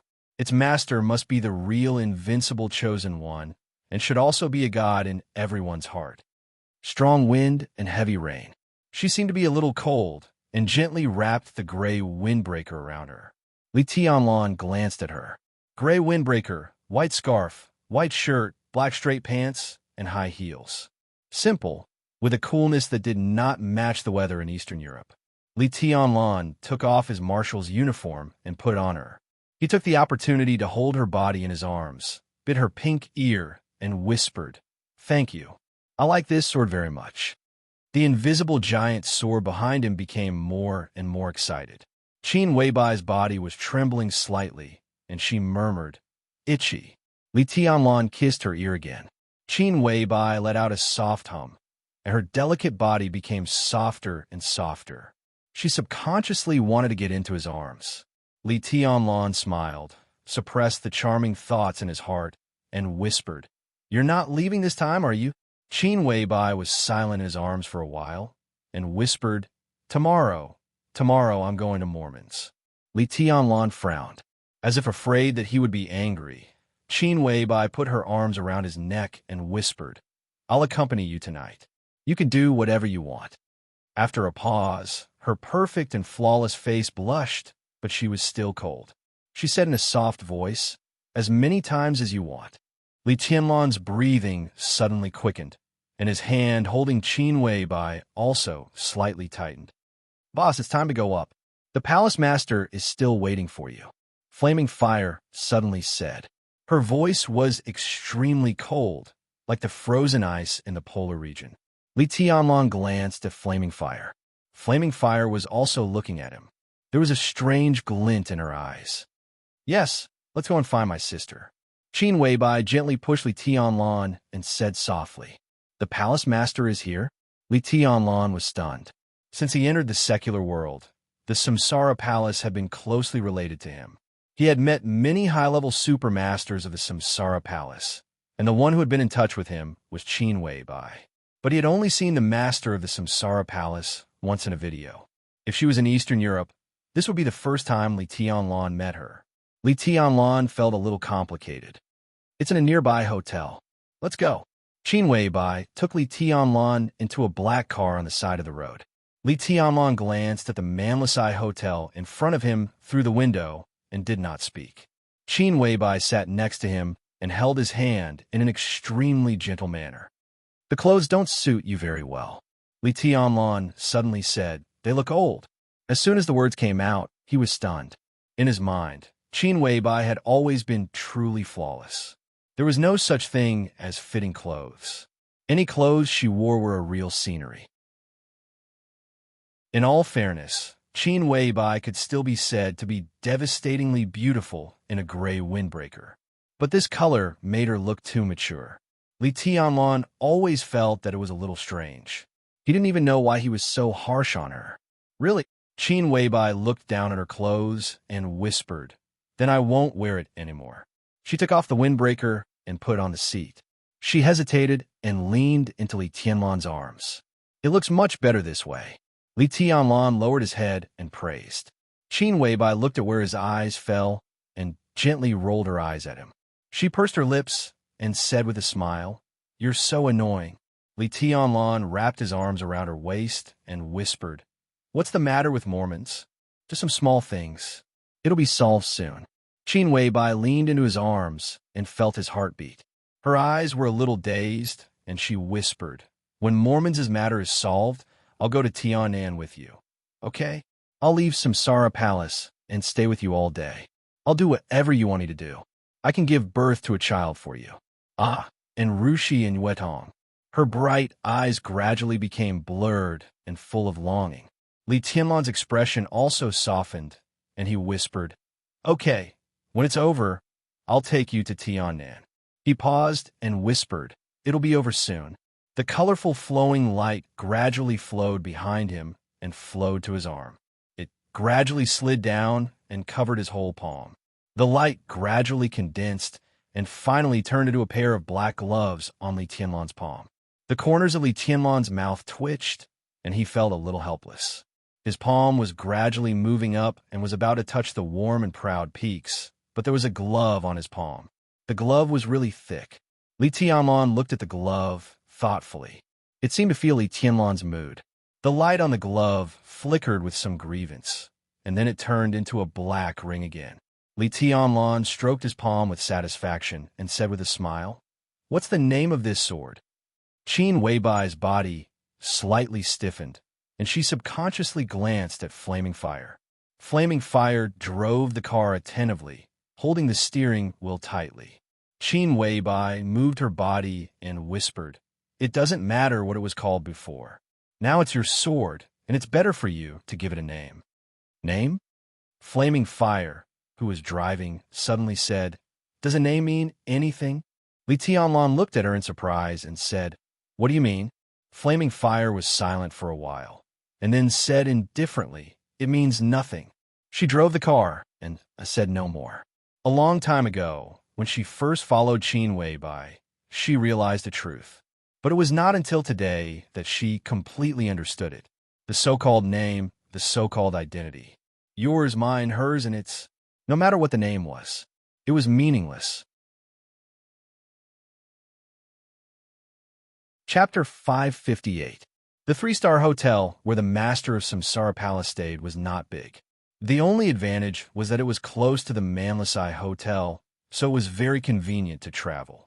After parking the car in front of the extremely exquisite hotel, Flaming Fire finally said, "Here we are. You're not getting off?" Li Tianlan asked. "I still have something to do." Flaming Fire sat motionless in the car and said calmly. Subconsciously, Li Tianlan felt a little strange, but for a moment, he could not tell what was wrong. Before he could figure out, Qin Weibai had already gently held his hand. Li Tianlan smiled, got out of the car, and walked into the hotel with Qin Weibai. When they were about to enter the door, he looked back. Flaming Fire's black car was approaching a crossroads ahead. Li Tianlan was deep in thought. In the end, he followed Qin Weibai into the hotel. The top floor, the only luxurious suite. The mysterious master of Samsara Palace lived here. For Li Tianlan, it was hard for him to describe the position of the master of Samsara Palace in his heart. It was a kind of estrangement that he had never really met, but there was a closeness between them. There was also gratitude, as if he had been reborn, and some vague respect. All the emotions gathered together and became extremely complicated. Samsara Palace Master, Qin Weibai, and even the 12 Supermasters. Everyone had done a lot for him. There were some things that Li Tianlan already knew, some he didn't know, and some he had already noticed. It seemed that since he entered the secular world, the Samsara Palace, which had been mysterious and low-key, had actually been revolving around him. There was Qin Weibai's deep love for him, and naturally, there was also the laissez-faire attitude of the master of Samsara Palace when she was silent. This favor was so heavy that Li Tianlan even felt a little scared and ashamed to accept it. The elevator was going up slowly. Li Tianlan carefully tidied up his clothes and suppressed all the thoughts in his mind. He could feel the extremely strong heartbeat in his body. The huge vitality of the immortality potion was still working. This immortality came from the master of Samsara Palace. A dark green jade pendant on his neck trembled slightly as the elevator went up. That was the murderous weapon Blue Sky Underworld, which also came from the master of Samsara Palace. Li Tianlan's thoughts became more and more complicated. Qin Weibai had rushed to his side like a moth to a flame, and then the whole Samsara Palace had spared no effort to support him. Would there be an answer to all of this today? The elevator stopped, and the metal doors parted. Li Tianlan took a deep breath and led Qin Weibai out of the elevator. The door to the luxurious suite was open, and it was quiet inside. Qin Weibai stood in front of the door and knocked. "Come in." A calm and wooden voice rang out in the room. Qin Weibai walked in first and pulled Li Tianlan to the living room. The floor-to-ceiling windows in the living room were huge. In his line of sight, a tall and plump figure was sitting in front of the floor-to-ceiling windows, quietly watching the scenery outside. There was no TV on in the living room, no lights, no air conditioner, no tea, and no paintings. There was only the woman sitting in front of the window and the wind and rain outside. In the past. If this chapter is not finished, please turn the page. For a long time, this place seemed to have been deathly silent and dull. Qin Weibai lightened her steps and said softly, "Sister, Tianlan is here." Li Tianlan stared blankly at the black figure in his sight, bowed slightly, and said, "Greetings, Palace Master." Qin Weibai quietly pinched Li Tianlan, her eyes filled with hidden bitterness. Li Tianlan was stunned for a moment before he realized that he had said something wrong. He coughed and said with slight embarrassment, "Sister." The master of Samsara Palace turned her head and glanced at him. There was darkness between them, but their eyes were extremely bright. Qin Weibai walked aside and turned on the light in the living room. The master of Samsara Palace's expression was calm. She nodded slightly and said, "Sit down." Li Tianlan sat down and didn't know what to say for a moment. "You have something on your mind," the master of Samsara Palace suddenly said softly. Li Tianlan glanced at her and was a little stunned. Although she was a little plump, the outline of her face was extremely soft, and he could vaguely see the delicacy she used to have. Li Tianlan didn't even dare to guess the age of such a master of Samsara Palace. It was possible that she was 30, 40, or 50. He scratched his head and said with a smile, "I'm a little nervous seeing you for the first time." "It's not this." The master of Samsara Palace looked into Li Tianlan's eyes and said softly. Her eyes were so light that Li Tianlan couldn't see any emotion at all. It seemed that all emotions were merged together, and the strongest was calmness. "You have something on your mind." She repeated her words. Qin Weibai brought a cup of tea to Li Tianlan and sat beside him. She looked at him strangely. Li Tianlan was silent for a while, then shook his head and said, "It's a small matter. The chosen one in the dark world is not a small matter." The master of Samsara Palace said softly in a self-mocking voice, Li Tianlan's hand, holding the teacup, trembled slightly. He raised his head and said, "You know all about it?" The master of Samsara Palace sat by the French window and said softly with a faint sense of loss in her voice, "I've been waiting for this day for a long time." She looked at Li Tianlan and asked, "Are you afraid?" "Yes," Li Tianlan answered simply, but he was thinking about the words of the master of Samsara Palace. He had been waiting for this day for a long time.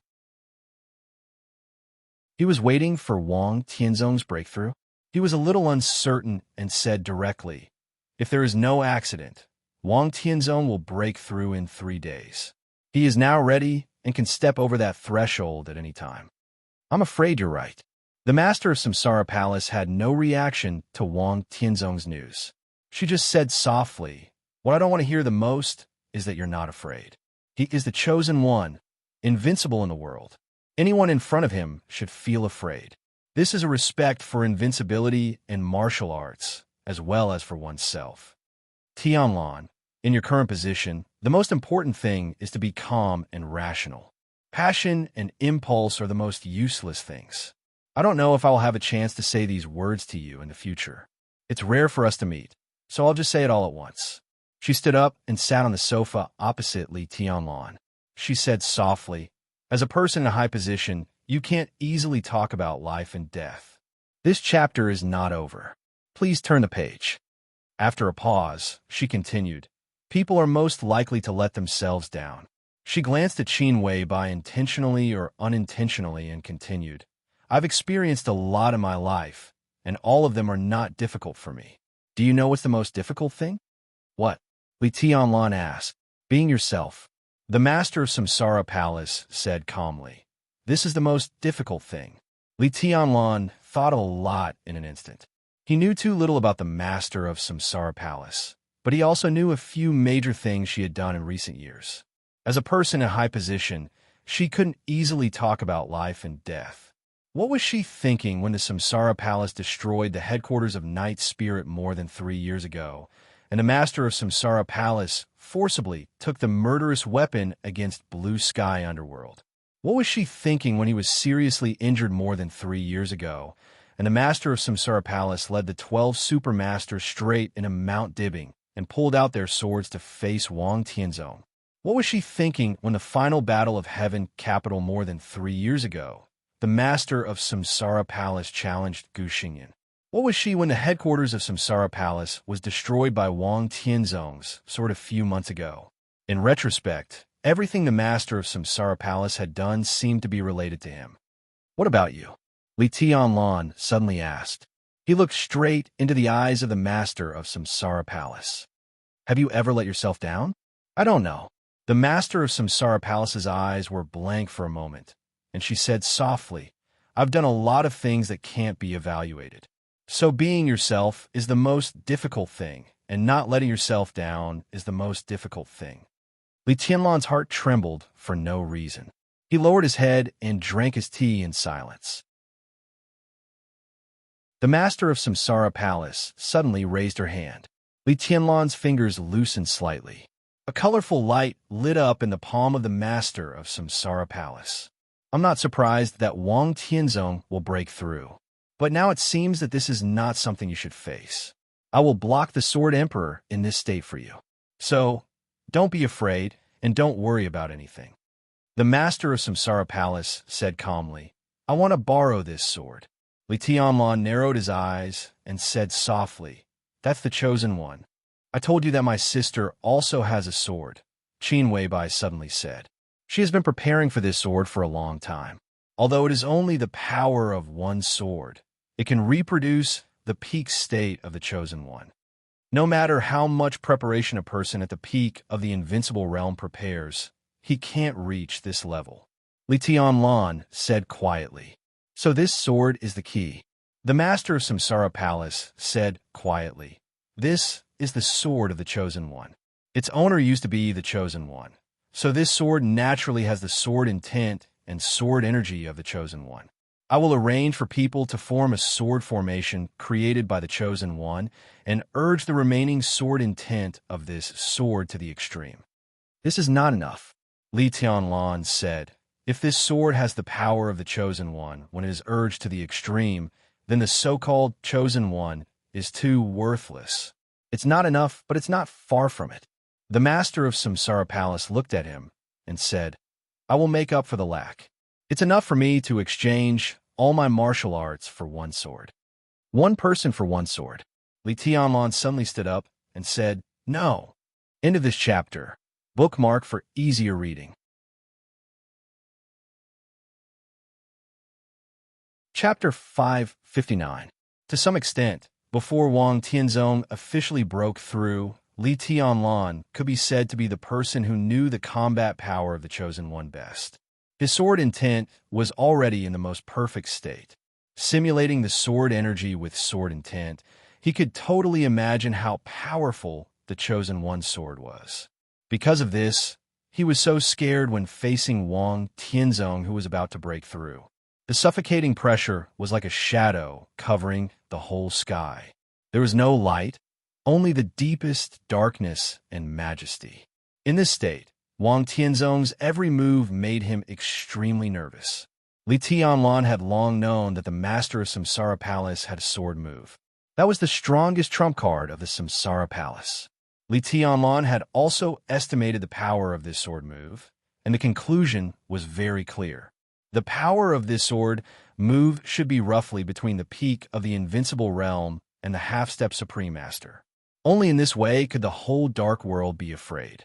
But he did not expect that he still underestimated this sword move. The strongest trump card of the Master of Samsara Palace was the Chosen One's sword move, and it was the Chosen One who was in the peak state. The power of this sword move had almost exceeded the limit of Li Tianlan's imagination. No matter how amazing the power of the Void Divine weapon emitting colorful light was, no matter how amazing the sword formation created by the Chosen One was, the Master of Samsara Palace had to pay a price for this sword move. Putting Wang Tianzong aside, you certainly can't bear this sword move. Li Tianlan looked into the eyes of the Master of Samsara Palace and said seriously. The Master of Samsara Palace was also looking at Li Tianlan. Her eyes were calm and tranquil. After a long time, a faint smile bloomed on her soft face. You care about me? I said, you can't bear this sword move. Li Tianlan did not know why he suddenly became extremely agitated. He could not tell where this feeling came from, but the instinct that was close to intuition kept reminding him that he could not let the Master of Samsara Palace use this sword move. Otherwise, he was likely to regret it for the rest of his life. The increasingly clear intuition was almost roaring nonstop, occupying all of Li Tianlan's consciousness. His heart was beating wildly, and the worry and fear in his subconscious completely surged out, so much so that he forgot to respect the Master of Samsara Palace. I can't bear it. Neither can Wang Tianzong. The Master of Samsara Palace looked at Li Tianlan and said in a soft voice, There are many results after this sword move. The best result is that Wang Tianzong and I die together. The worst result is that I die and Wang Tianzong is seriously injured. But even the worst result is good enough for you. Her voice was steady and soft. In fact, Li Tianlan was wrong. He was not the only one who knew about the heavenly suns. In other words, in this era where no one had ever seen a heavenly sun, only the Master of Samsara Palace had seen the power that could change the color of heaven and earth. She might not know Wang Tianzong, but it didn't matter. Wang Tianzong could definitely break through. It didn't matter, because in any case, he firmly believed that the Chosen One she met could not be stronger than Wang Tianzong after the breakthrough. But after the breakthrough, Wang Tianzong could not be stronger than the real Chosen One she had met. The two sides were evenly matched. She was confident that she could truly replicate that pinnacle sword. Therefore, whether the result was the best or the worst, it was actually not bad. She did not care about life and death. What did it matter to her? This is not what I want, Li Tianlan said. He suddenly felt a little powerless. He was very clear about the consequences of all this. Everything was in the open. If he became the Chosen One, there was no way for him to let anyone replicate his sword unscathed. The Chosen One represented absolute majesty, absolute supremacy, and absolute supremacy. This chapter is not over. Please turn the page. Dominance over others. How could such a sword be replicated? Even with so many conditions, the master of Samsara Palace had to pay the price. But this is what you want, Qin Weibai said softly. The emotions in her eyes changed, and the crystal light was like the twinkling starry sky. What? Li Tianlan asked. Qin Weibai wanted to say something. Li Tianlan suddenly glanced at her and shook his head. He looked straight at the master of Samsara Palace and asked, "Why?" "It has something to do with you, and it has nothing to do with you." The master of Samsara Palace laughed softly. Her eyes became softer, but with a little stubbornness and sadness. "The biggest reason is that I want to give myself an ending." "Do you like this ending?" Li Tianlan sneered, but panic and coldness kept spreading in his body. His breathing was a little shaky. "You still don't understand. It's not a matter of whether I like it or not, but the ending should be like this. My fate is like this." The master of Samsara Palace said softly. Li Tianlan took a deep breath. He was grateful to the master of Samsara Palace and respected her. But to put it bluntly, they were not familiar with each other. Today was the first time they met officially. He did not know why his emotions were so violent. He closed his eyes. After a long time, he said coldly, "I don't believe in destiny." There seemed to be some emotions in the master of Samsara Palace's soft eyes for a moment, and they became dazed and desperate. The room fell silent for a moment. Li Tianlan forced himself to calm down. After a while, he said softly, "I need to know the reason why the Samsara Palace desperately fought against Wang Tianzong. You just said that people in high positions can't talk about life and death easily." "I did say that." The master of Samsara Palace said softly, "But if there is no Samsara Palace, I will naturally not be in a high position. The Samsara Palace has actually done everything it can do by existing to this day. Next, there is no need for it to exist.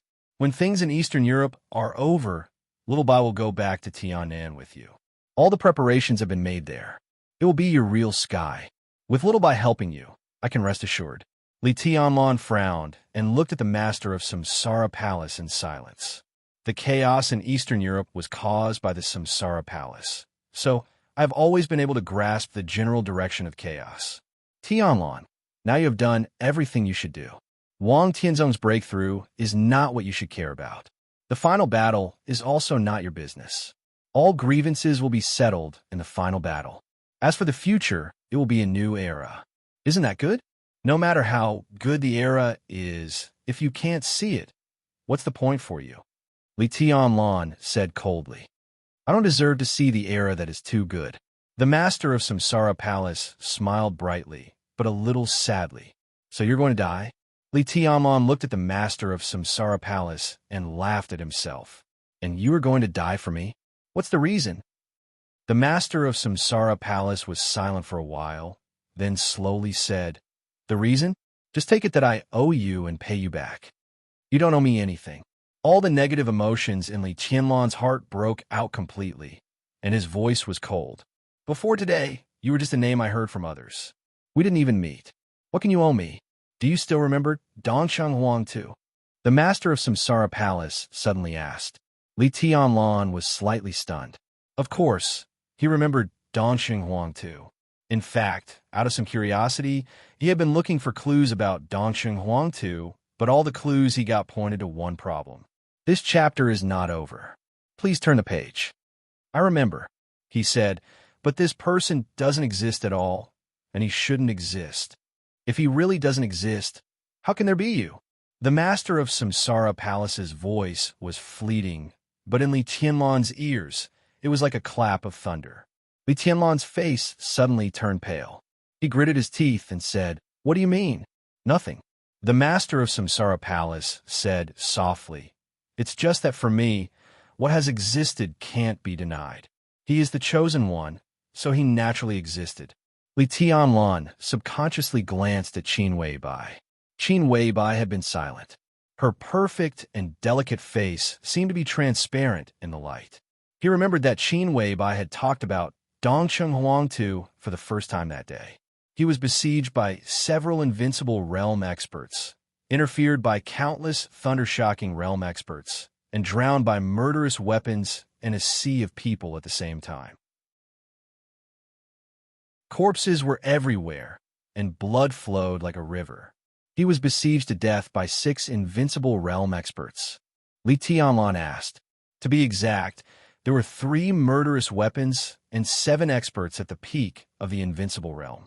One of them could barely be regarded as the chosen one, but his state was damaged.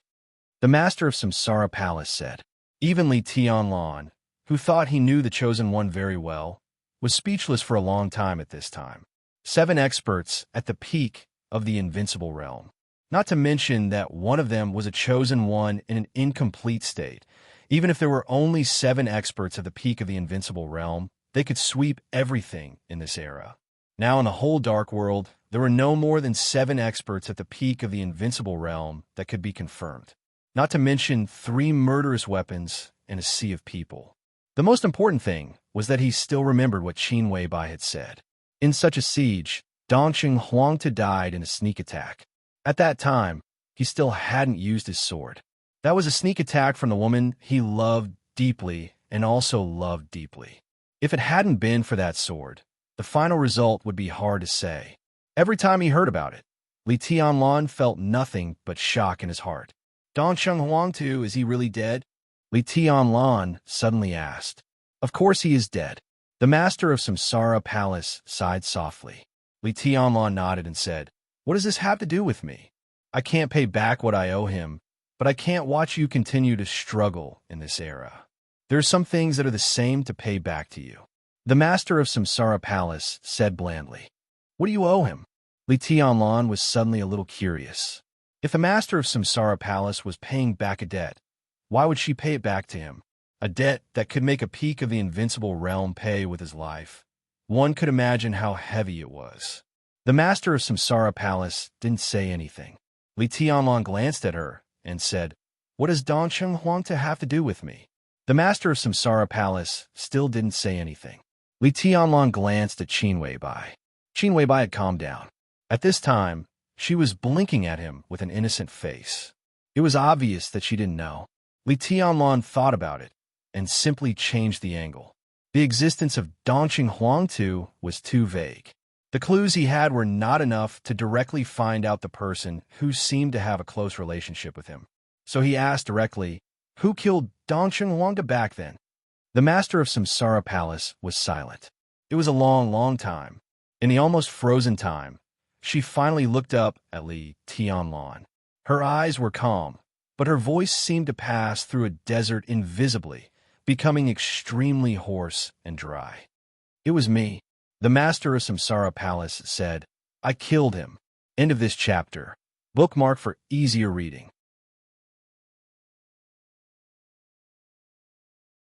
Chapter 560. The candlelight flickered in the darkness. This was an almost spacious hall. The dim light of the candlelight flickered slightly. Where the light converged, a brand new statue of God stood there, bathed in the subtle light, looking at the surrounding darkness with a face full of pity. An old man in a white robe knelt in front of the statue and prayed devoutly. The darkness was deep, the candlelight was weak, and the prayers were silent. The whole hall seemed to have been completely frozen. The windows in the hall were open. The clear but extremely strange sound of waves came over, with the sound of countless pieces of ice colliding with each other. The ice wind in the depths of the Arctic Ocean whistled into the hall. The candlelight began to tremble, and the light and shadows in the hall were constantly turbulent. The whole hall seemed to be filled with an uneasy aura. The statue of God was still compassionate. The old man was still silent. Lad looked at the old man in front of the statue. His expression was calm, but his heart was beating faster and faster. Another gust of cold wind whistled past, piercingly cold like a knife. The curtains in the hall were blown up. In the shrill sound of the wind, the candlelight in the hall began to spread. The faint flames seemed to be burning out of thin air. Bits of light were scattered in every corner of the hall, extremely soft. The old man opened his eyes, and his voice was strangely soft and low. The eyes of God are watching here. and the light is about to come. He raised his hand slightly. The candlelight in the whole hall burned more and more vigorously. The dim yellow light brought by countless remaining candles gradually turned white, so pure that it was almost dazzling. But these are all fake. Mellad looked at the old man in front of him and said calmly, "What God created is naturally true," the old man said with a smile. Mellad's body tensed up, as if he was facing a formidable enemy. In the entire Vatican, only one person was qualified to wear a white robe, and only one person was qualified to wear a white dress. The latter was the Holy Virgin, and the former was the Pope. Only the Pope. No one could have imagined that after they had no choice but to withdraw from Recce City, the Vatican, which was already badly battered, did not take advantage of the situation to withdraw from Eastern Europe. Instead, the Pope came in person. Obviously, the Pope was not willing to give up the interests of Eastern Europe. "Who the hell are you?" The Pope walked casually in the vast hall, and his tone was also careless. "Mellad, I need an explanation for all this. If there are no accidents, after Eastern Europe, you will have many choices, such as continuing to stay in the Holy Disarmament Corps. I will give you more autonomy. I even want you to go to the Knights Templar to be the new Grand Knight Commander, or stay in Eastern Europe and be the spokesman of the Vatican in Eastern Europe." The Pope's tone was indifferent. "I've thought of many possibilities, and they're all about you. I dared to use you, but I didn't expect you to give me such a big surprise." He paused for a moment before continuing, "Who are you? Your Highness the Pope. Does it really matter who I am? More importantly, I saved Eris's life," Mellad said quietly. On the night of the trial day, he had saved Arsis in the most impossible situation, and his hidden strength had also been completely exposed. This news could not be hidden at all. However, Mellad had finally brought Arsis back to the secret base of the Vatican. For him, the exposure of his identity was no longer a big deal. The most important thing was that with the exposure of his identity, some plans that had been quietly changed had to be carried out by him. For example, convincing the Pope. In fact, if you hadn't hidden your strength and joined forces with Arsis, the situation might not have been like this. The Pope said with a pleasant expression, "You betrayed the glory of God and brought great losses to the Vatican." "Why?" Mellad was silent for a while, then shook his head with a wry smile. "Betrayal is a sin," the Pope said slowly, "but God is merciful. He will forgive your sin and allow you to enter the kingdom of God. Go repent, Mellad." In the flickering candlelight, he snapped his fingers. An incomparably huge sense of crisis suddenly permeated. If this chapter is not over, please turn the page. The bottom of the abyss enveloped Mellad.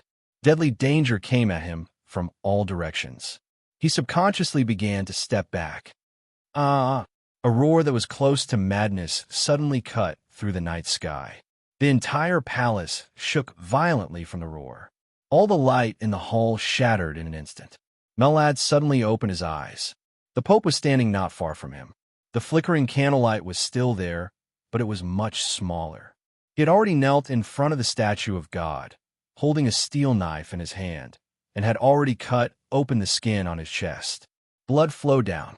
Mellad only needed to put in a little more strength, and he could pierce his heart with his own hands. In an instant, Mellad broke out in a cold sweat. After the trial day, Mellad and Arsis immediately entered the secret base of the Vatican in Recce City. The Pope prayed at the first opportunity.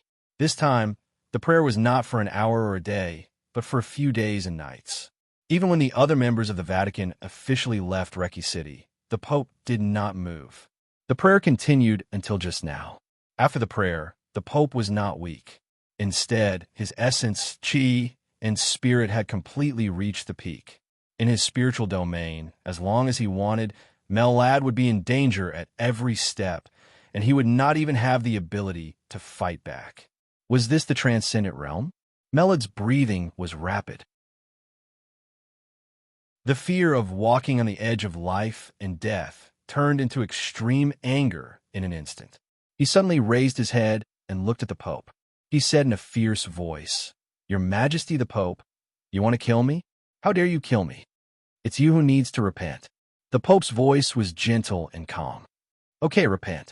Use my own life. Mellad laughed loudly. How about now? I'm still alive. You can't kill me. This is God's will. The Pope said slowly, God has given you life. You should thank God. Mellad stared at the Pope. Sweat and blood continuously flowed from his body. The Pope looked at Mellad quietly, his eyes deep and bottomless. After an unknown period of time, Mellad took a deep breath, stretched out his hand, and drew a cross in front of his chest. The Pope smiled with satisfaction. I like your attitude now. He poured himself a glass of water and took a sip. God created all things. In front of the great glory, everyone must remain in awe. He poured another glass of water and handed it to Mellad. So who on earth are you? Mellad looked at the glass of water and did not dare to take it for a moment. In the Pope's spiritual domain, even though he was an expert who was infinitely close to the peak of the invincible realm, he did not dare to be sure of his current state, let alone believe his own perception. In his sight, he saw the water that the Pope handed over, but who knew what it was? He took a deep breath, gritted his teeth, and said, It doesn't matter who I am. I want to know your identity. You refuse to answer. That's arrogance. The Pope said in a gentle tone. Arrogance was a sin. Mellad hesitated for a moment and said slowly, I'm a follower. The Pope's body suddenly stiffened for a moment. The candlelight around him also seemed to be slightly shaking. Follower? His tone was a little surprised. Whose follower? Of course, His Majesty's follower. Mellad said calmly. Your Majesty the Pope, I came back this time and brought back His Highness Arsis to show our sincerity. Our Majesty wants to cooperate with the Vatican and conspire with the overall situation of Eastern Europe. Your Majesty? Your Majesty. The Pope repeated twice and took a deep look at Mellad. Which Majesty? The Duke of the Dark World. This chapter is not over. Please turn the page. There were only two recognized majesties. Sword Emperor Wang Tianzong and the Pope. Now, the majesty behind Mellad was obviously not Wang Tianzong. I don't know. The follower replied in a calm tone. The Pope narrowed his eyes and suddenly smiled. Can I understand it this way? You betrayed the Vatican, and the majesty who made you betray the Vatican is your real master. You don't even know who he is? It doesn't matter, Mellad said calmly. I don't care what his identity is, but he can give me what I want. What do you want? The Pope suddenly asked seriously.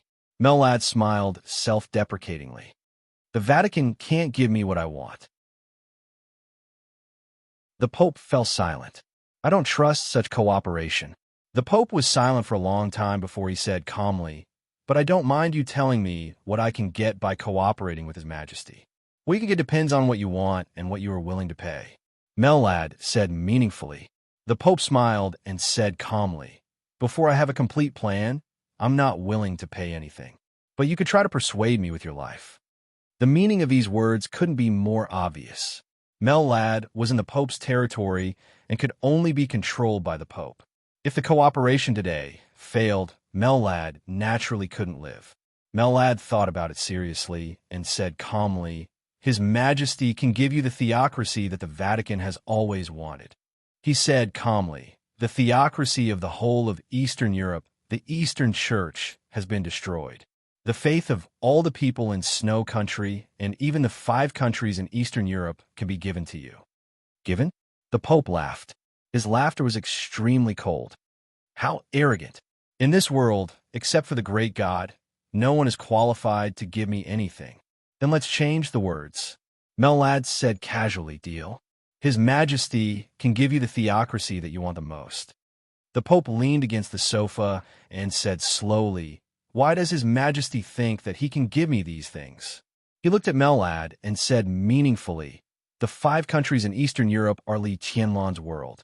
Up until now, no one could deny this. Mellad nodded. The 5 countries in Eastern Europe do belong to Li Tianlan. But sometimes, in sensitive times, the direction of the 5 countries in Eastern Europe is decided by Zhongzhou State. Zhongzhou State.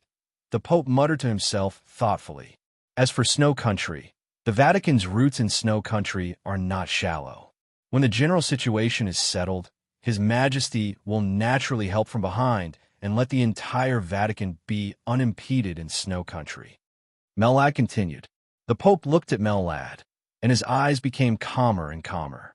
Mellad hesitated for a moment and said slowly, "Your Majesty, if you agree to cooperate with us, we can show enough sincerity now." Sincerity? The Pope gently raised the corner of his mouth. For example, the Polar Ground Alliance. Mellad said calmly, "If you are willing, the entire Polar Ground Alliance will be our sincerity to the Vatican." The Pope's body suddenly shook for a moment.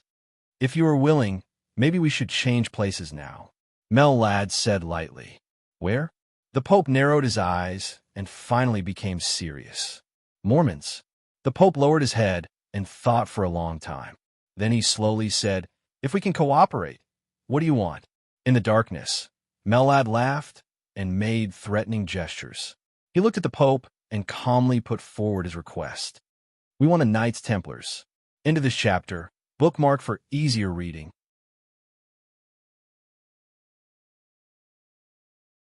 Chapter 561.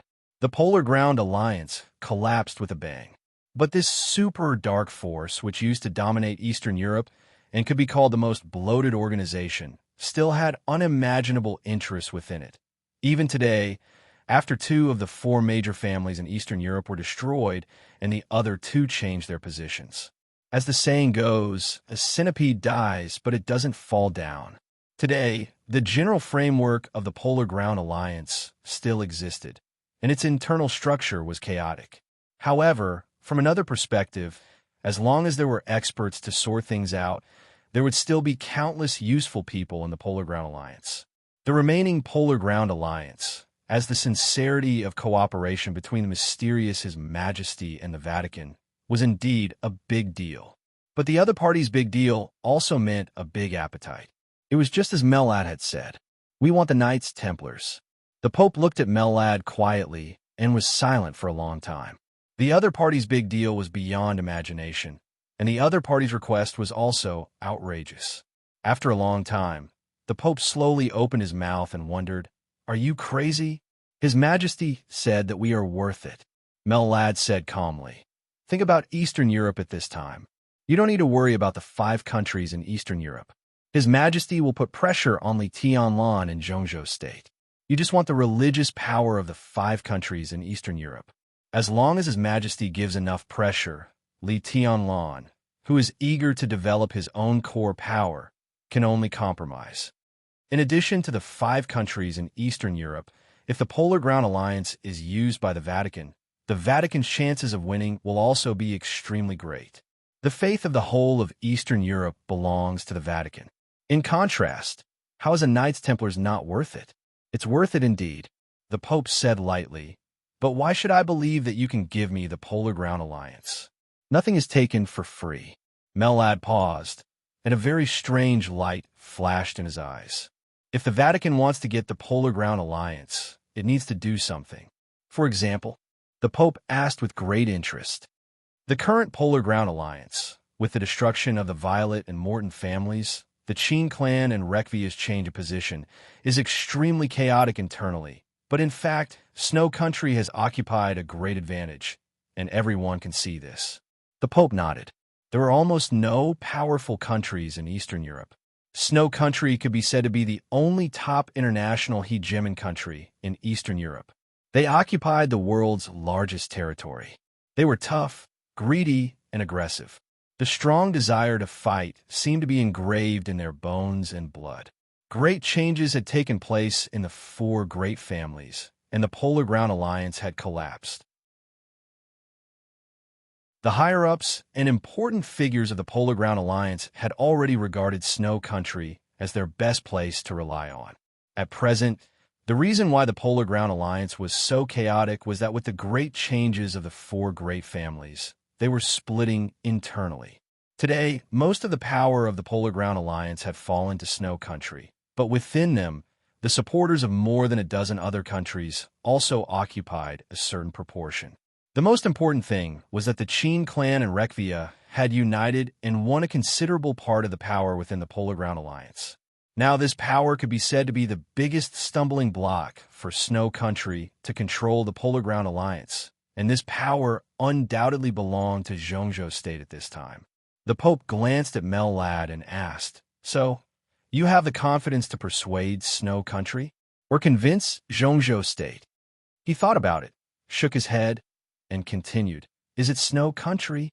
Li Tianlan would definitely not let go of the power of the Polar Ground Alliance that belonged to Zhongzhou State. In this way, the biggest possibility was that the mysterious His Majesty had the confidence to persuade Snow Country.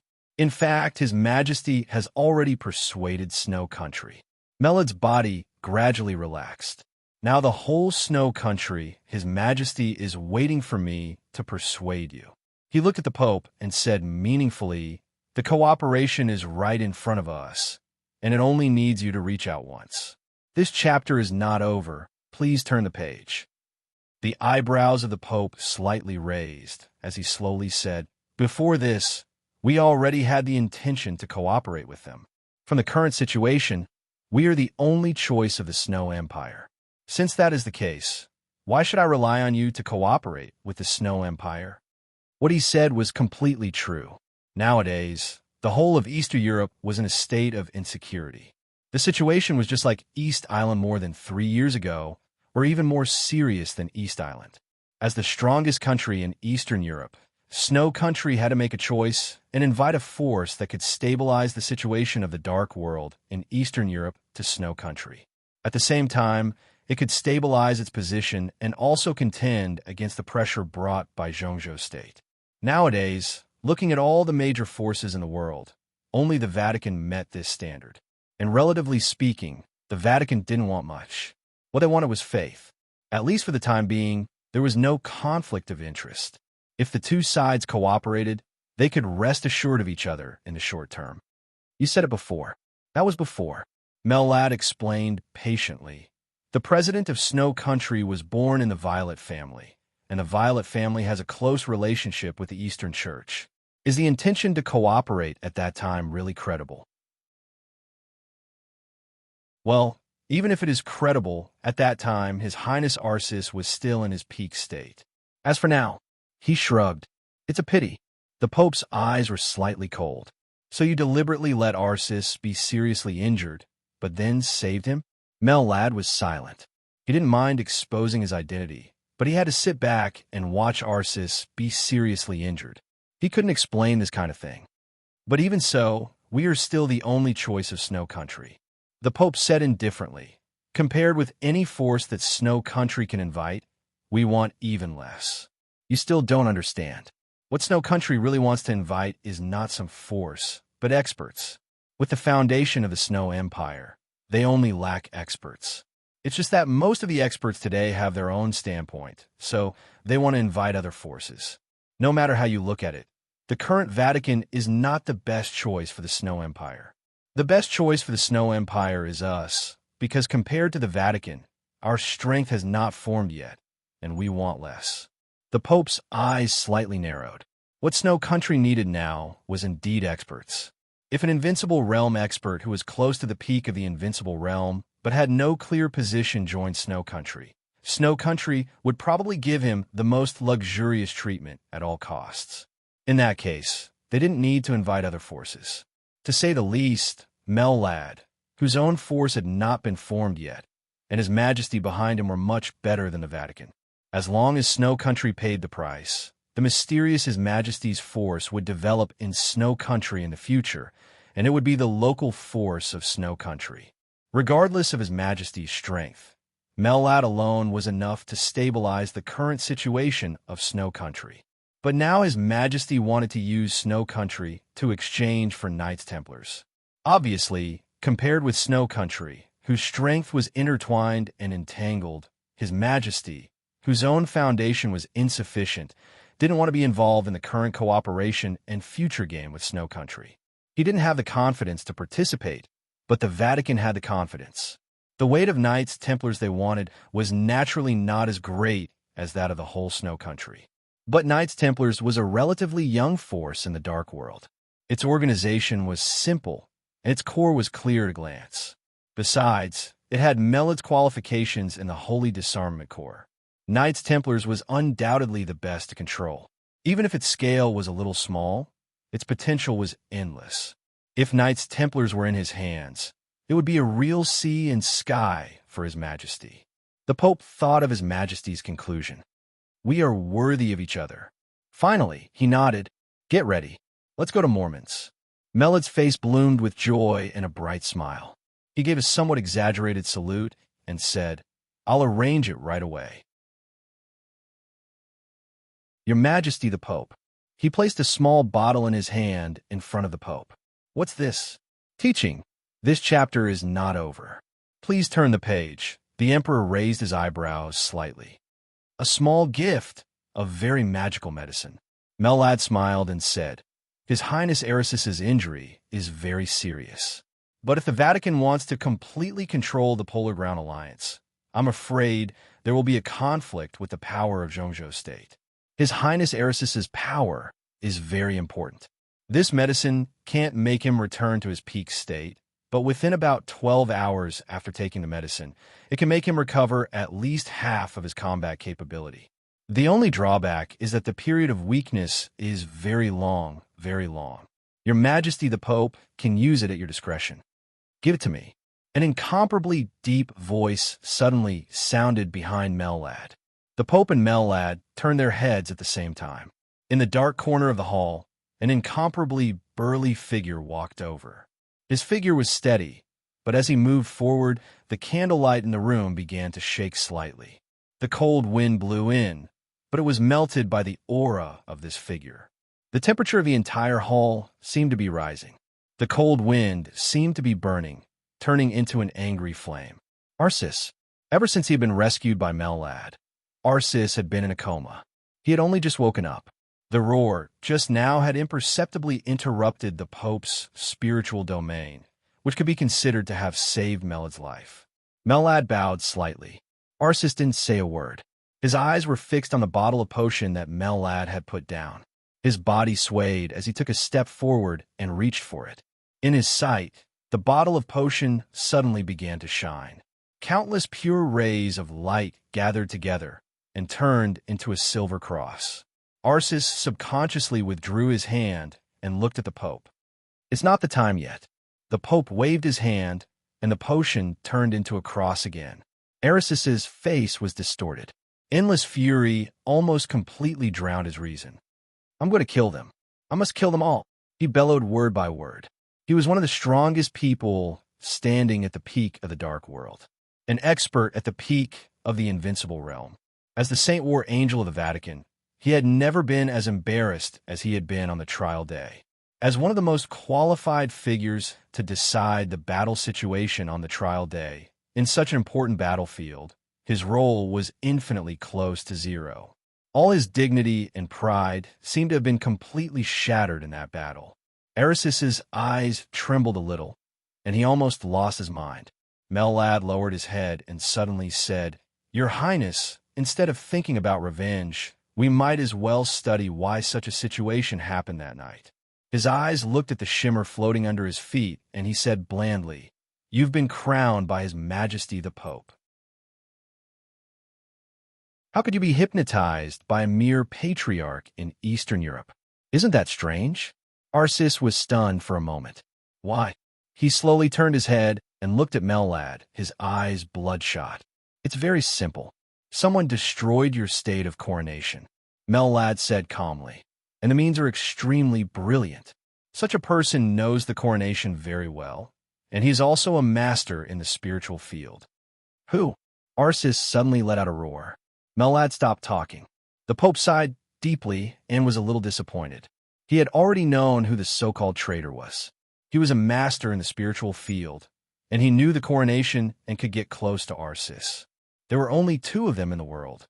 The Pope was not in Eastern Europe that day, and it was impossible for him to destroy the coronation. So there was only one candidate left, the Holy Virgin of the Vatican. Angel. End of this chapter. Bookmark for easier reading.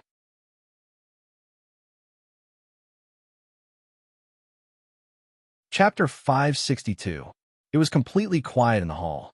Just like the depressing atmosphere before a storm, Arcis suddenly became incomparably quiet. The Pope was quiet and silent, like a statue. Mellad stared at the glimmer on the floor, as if he was lost in thought. Arcis stood there motionless, as if he was stunned.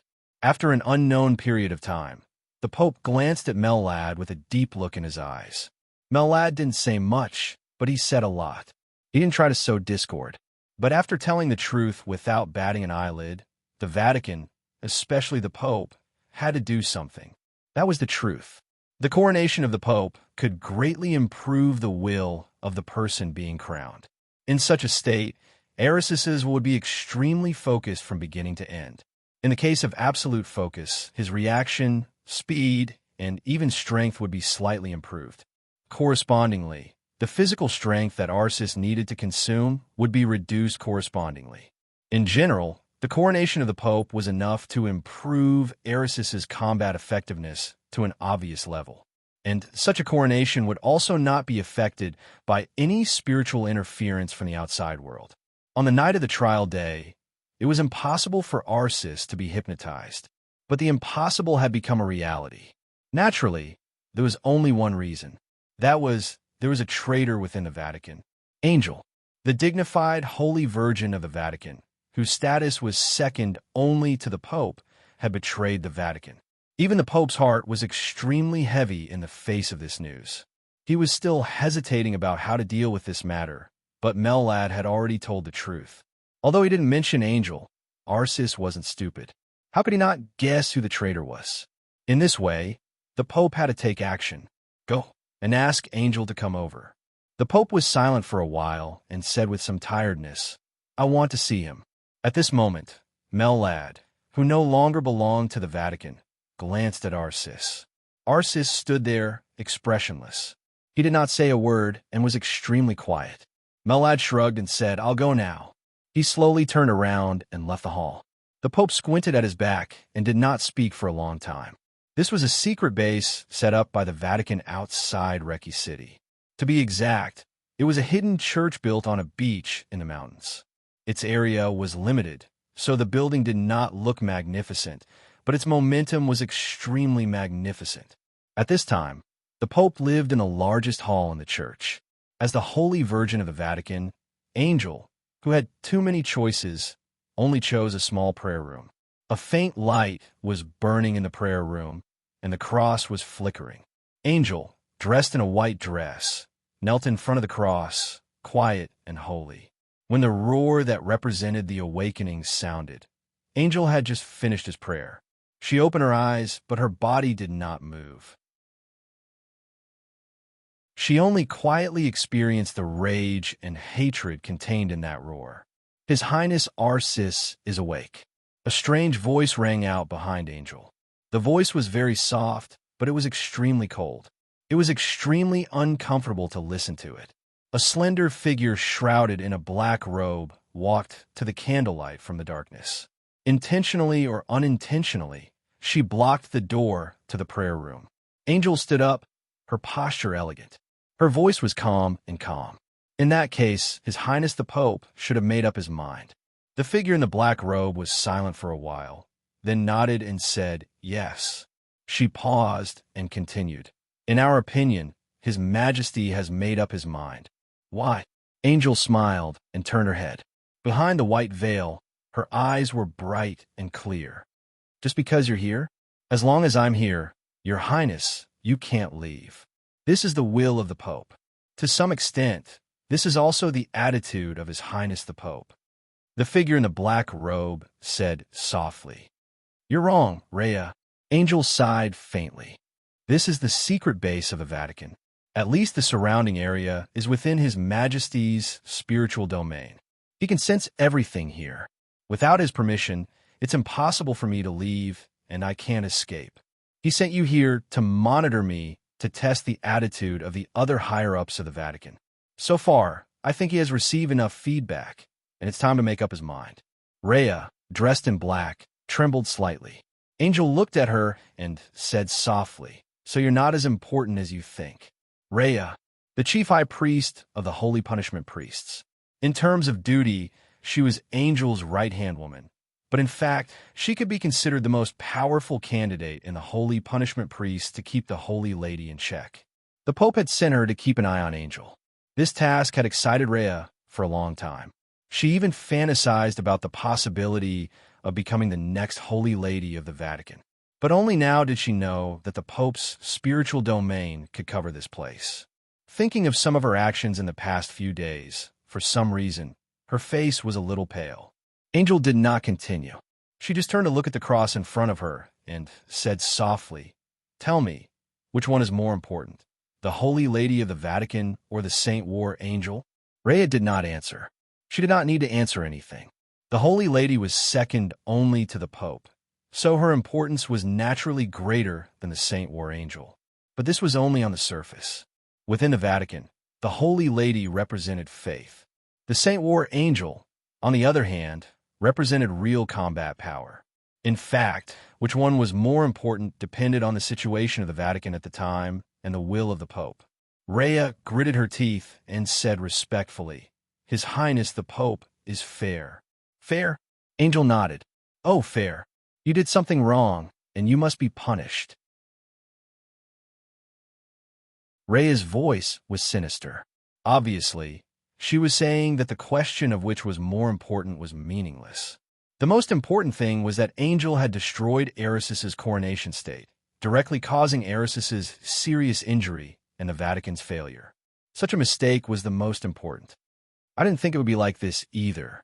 Angel sighed softly. Her tone was extremely complicated. It seemed like she was telling Rhea, but also explaining to the Pope.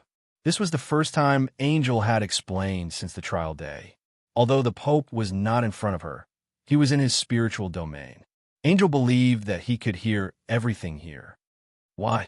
In a trance, there seemed to be another voice, extremely far away. Then Rhea's voice came. "Unexpected? What were you thinking at the time, Your Highness? It's meaningless to talk about it." Angel smiled self-deprecatingly. "Even from our current standpoint, it's no good for us to fall out with Li Tianlan. His Majesty and Arsis both saw the huge benefits of Europe after Rothschild lost its leader. Such benefits could even make them give up Eastern Europe.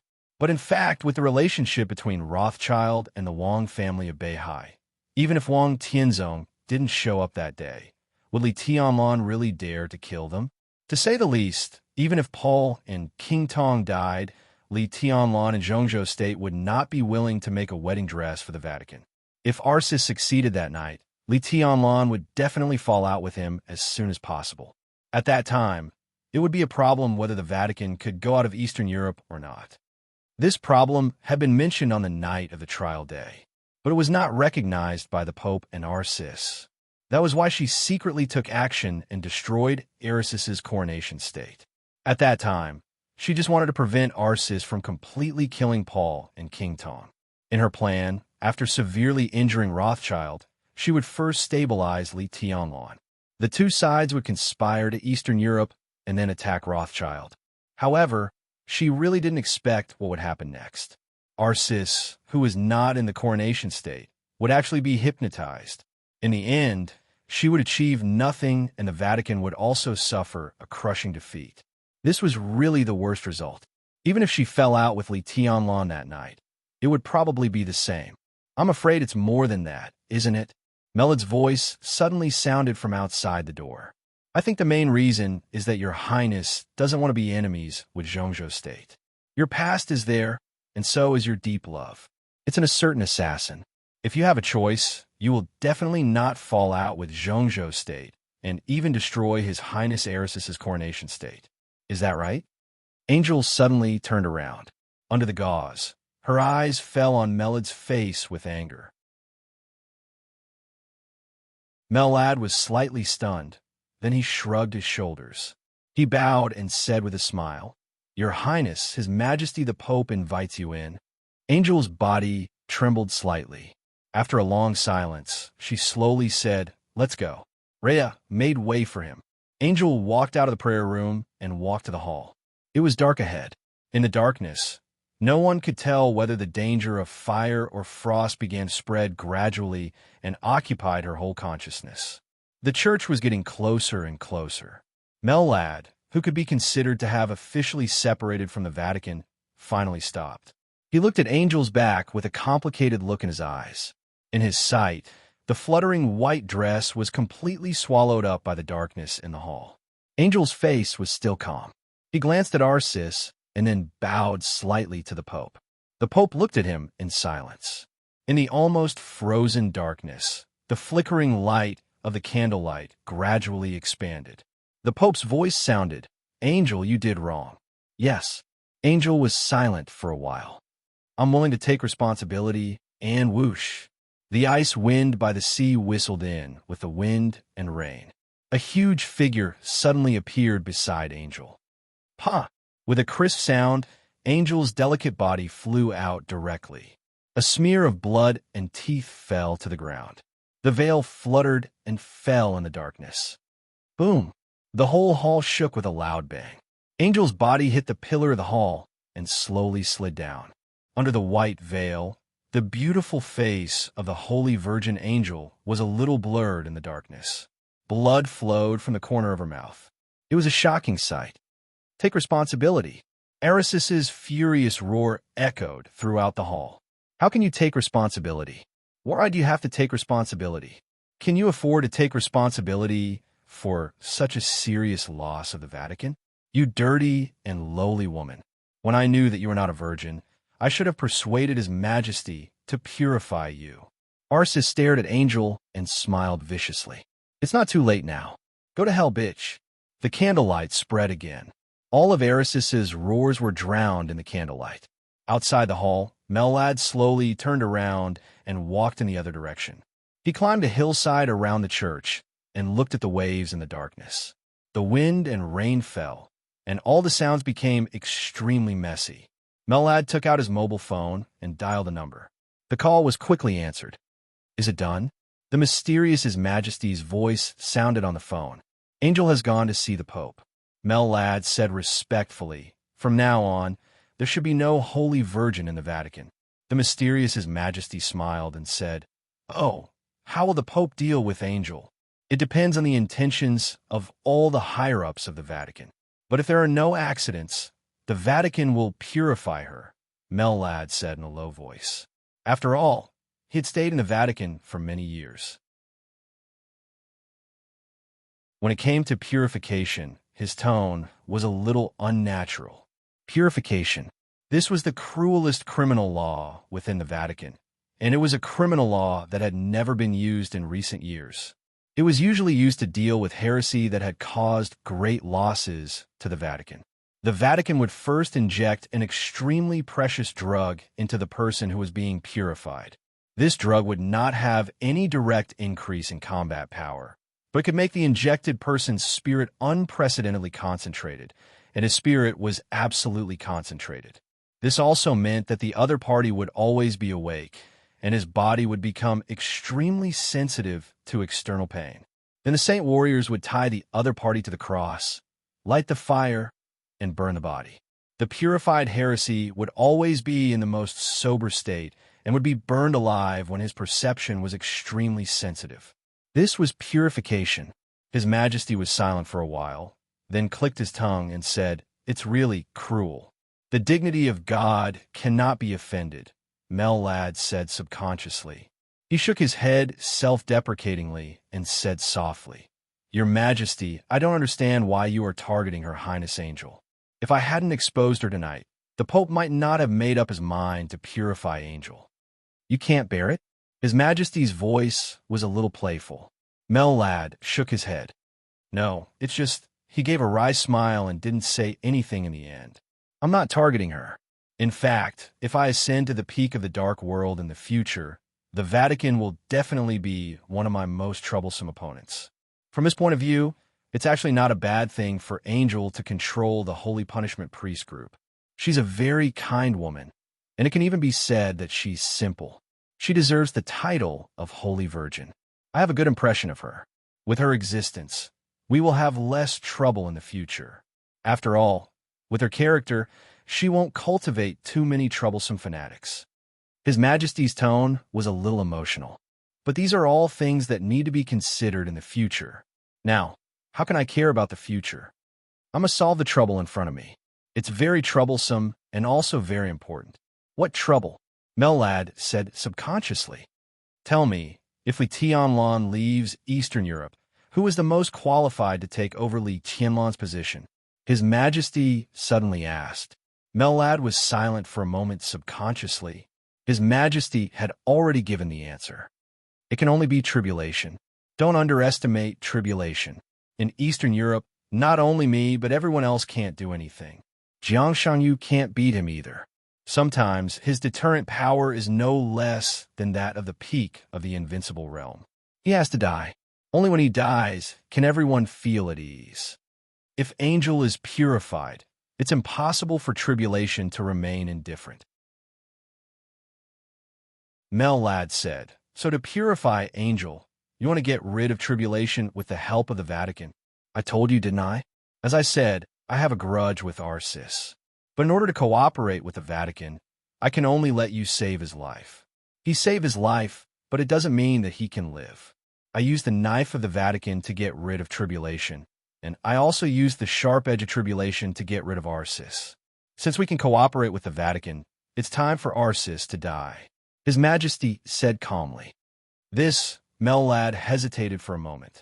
Can tribulation kill Arsis? Tribulation had a very high evaluation in the Dark World. He was the only assassin of the invincible realm in the Dark World. But on the divine and holy list, his evaluation was not high, and he didn't even enter the divine list. Arsis, on the other hand, was a real expert at the peak of the invincible realm. Even if he was seriously injured, tribulation should not be his match. What's more, he had just left Arsis a bottle of potion that could temporarily restore most of his combat capability. I said, don't underestimate tribulation. His Majesty's voice was a little distant. At present, it only depends on whether he knows how to let go. All right, Mellad smiled bitterly. If tribulation is really lucky enough to kill Arsis, what about our cooperation with the Vatican? What cooperation? His Majesty's voice was full of innocence. Mellad suddenly felt that the ice wind between heaven and earth was really cold, cold to the bone. Conspiring with the overall situation of Eastern Europe is something that the Vatican and other superpowers are interested in. What does it have to do with me? His Majesty chuckled. Look at the current Samsara Palace. They cooperate with the Purgatory of Heaven Capital for the benefit of the chaos in Eastern Europe. We cooperate with the Vatican for the benefit as well. But the so-called benefit is, after all, just something said. Except for those who are persuaded, no one will care. Mellad suddenly couldn't laugh anymore. Samsara Palace, he murmured to himself. What Samsara Palace wants is a new era. She doesn't care about the benefit of Eastern Europe. It doesn't matter who she gives it to. His Majesty said, what about you? Mellad asked. Me? His Majesty laughed. Why don't you understand? What I really want is Knights Templar. Now he had more than one invincible realm expert around him. But strictly speaking, the relationship between the two sides was not the kind of relationship that could be completely trusted. His Majesty had no so-called foundation or heritage. So what he really wanted was a foundation that could allow him to develop. There was such a foundation in Eastern Europe. But he couldn't take away the 5 countries in Eastern Europe. He couldn't take Snow Country. As for the territories outside Snow Country and the 5 countries in Eastern Europe, they were also entangled. In contrast, in the whole Dark World, only Knights Templar was the simplest. But the organization of Knights Templar was also the most streamlined and comprehensive. As a vassal agency of the Vatican, most of the complicated internal entanglements were concentrated in the Vatican. The internal environment of Knights Templar could be said to be the simplest force. Such a foundation was what His Majesty needed the most. So he cooperated with the Purgatory of Heaven Capital. He cooperated with Wang Qinglei. Jiang Shanyu entered Eastern Europe. Some of these collaborations had been implemented, and some had not been implemented. But it didn't matter, because even if these were just cooperation intentions, they could become bargaining chips in his hands. He used these bargaining chips to persuade Snow Country. Then Mellad exposed his strength and persuaded the Vatican. Snow Country cooperated with the Vatican, and His Majesty would also cooperate with the Vatican. In this way, the Vatican got Snow Country and the broken but still bloated Polar Ground Alliance. But His Majesty got the entire Knights Templar. Melad suddenly felt that something was wrong. The cooperation this time was simple and vague. Snow Country paid most of the power of the Polar Ground Alliance for this, and the Vatican paid Knights Templar for this. Then what did His Majesty pay? His Majesty finally. It seemed that he paid some saliva, and it was Melad who paid the saliva to persuade the Vatican. He held his mobile phone and was silent for a long time. Then he said seriously, "Your Majesty, does this count as getting something for nothing?"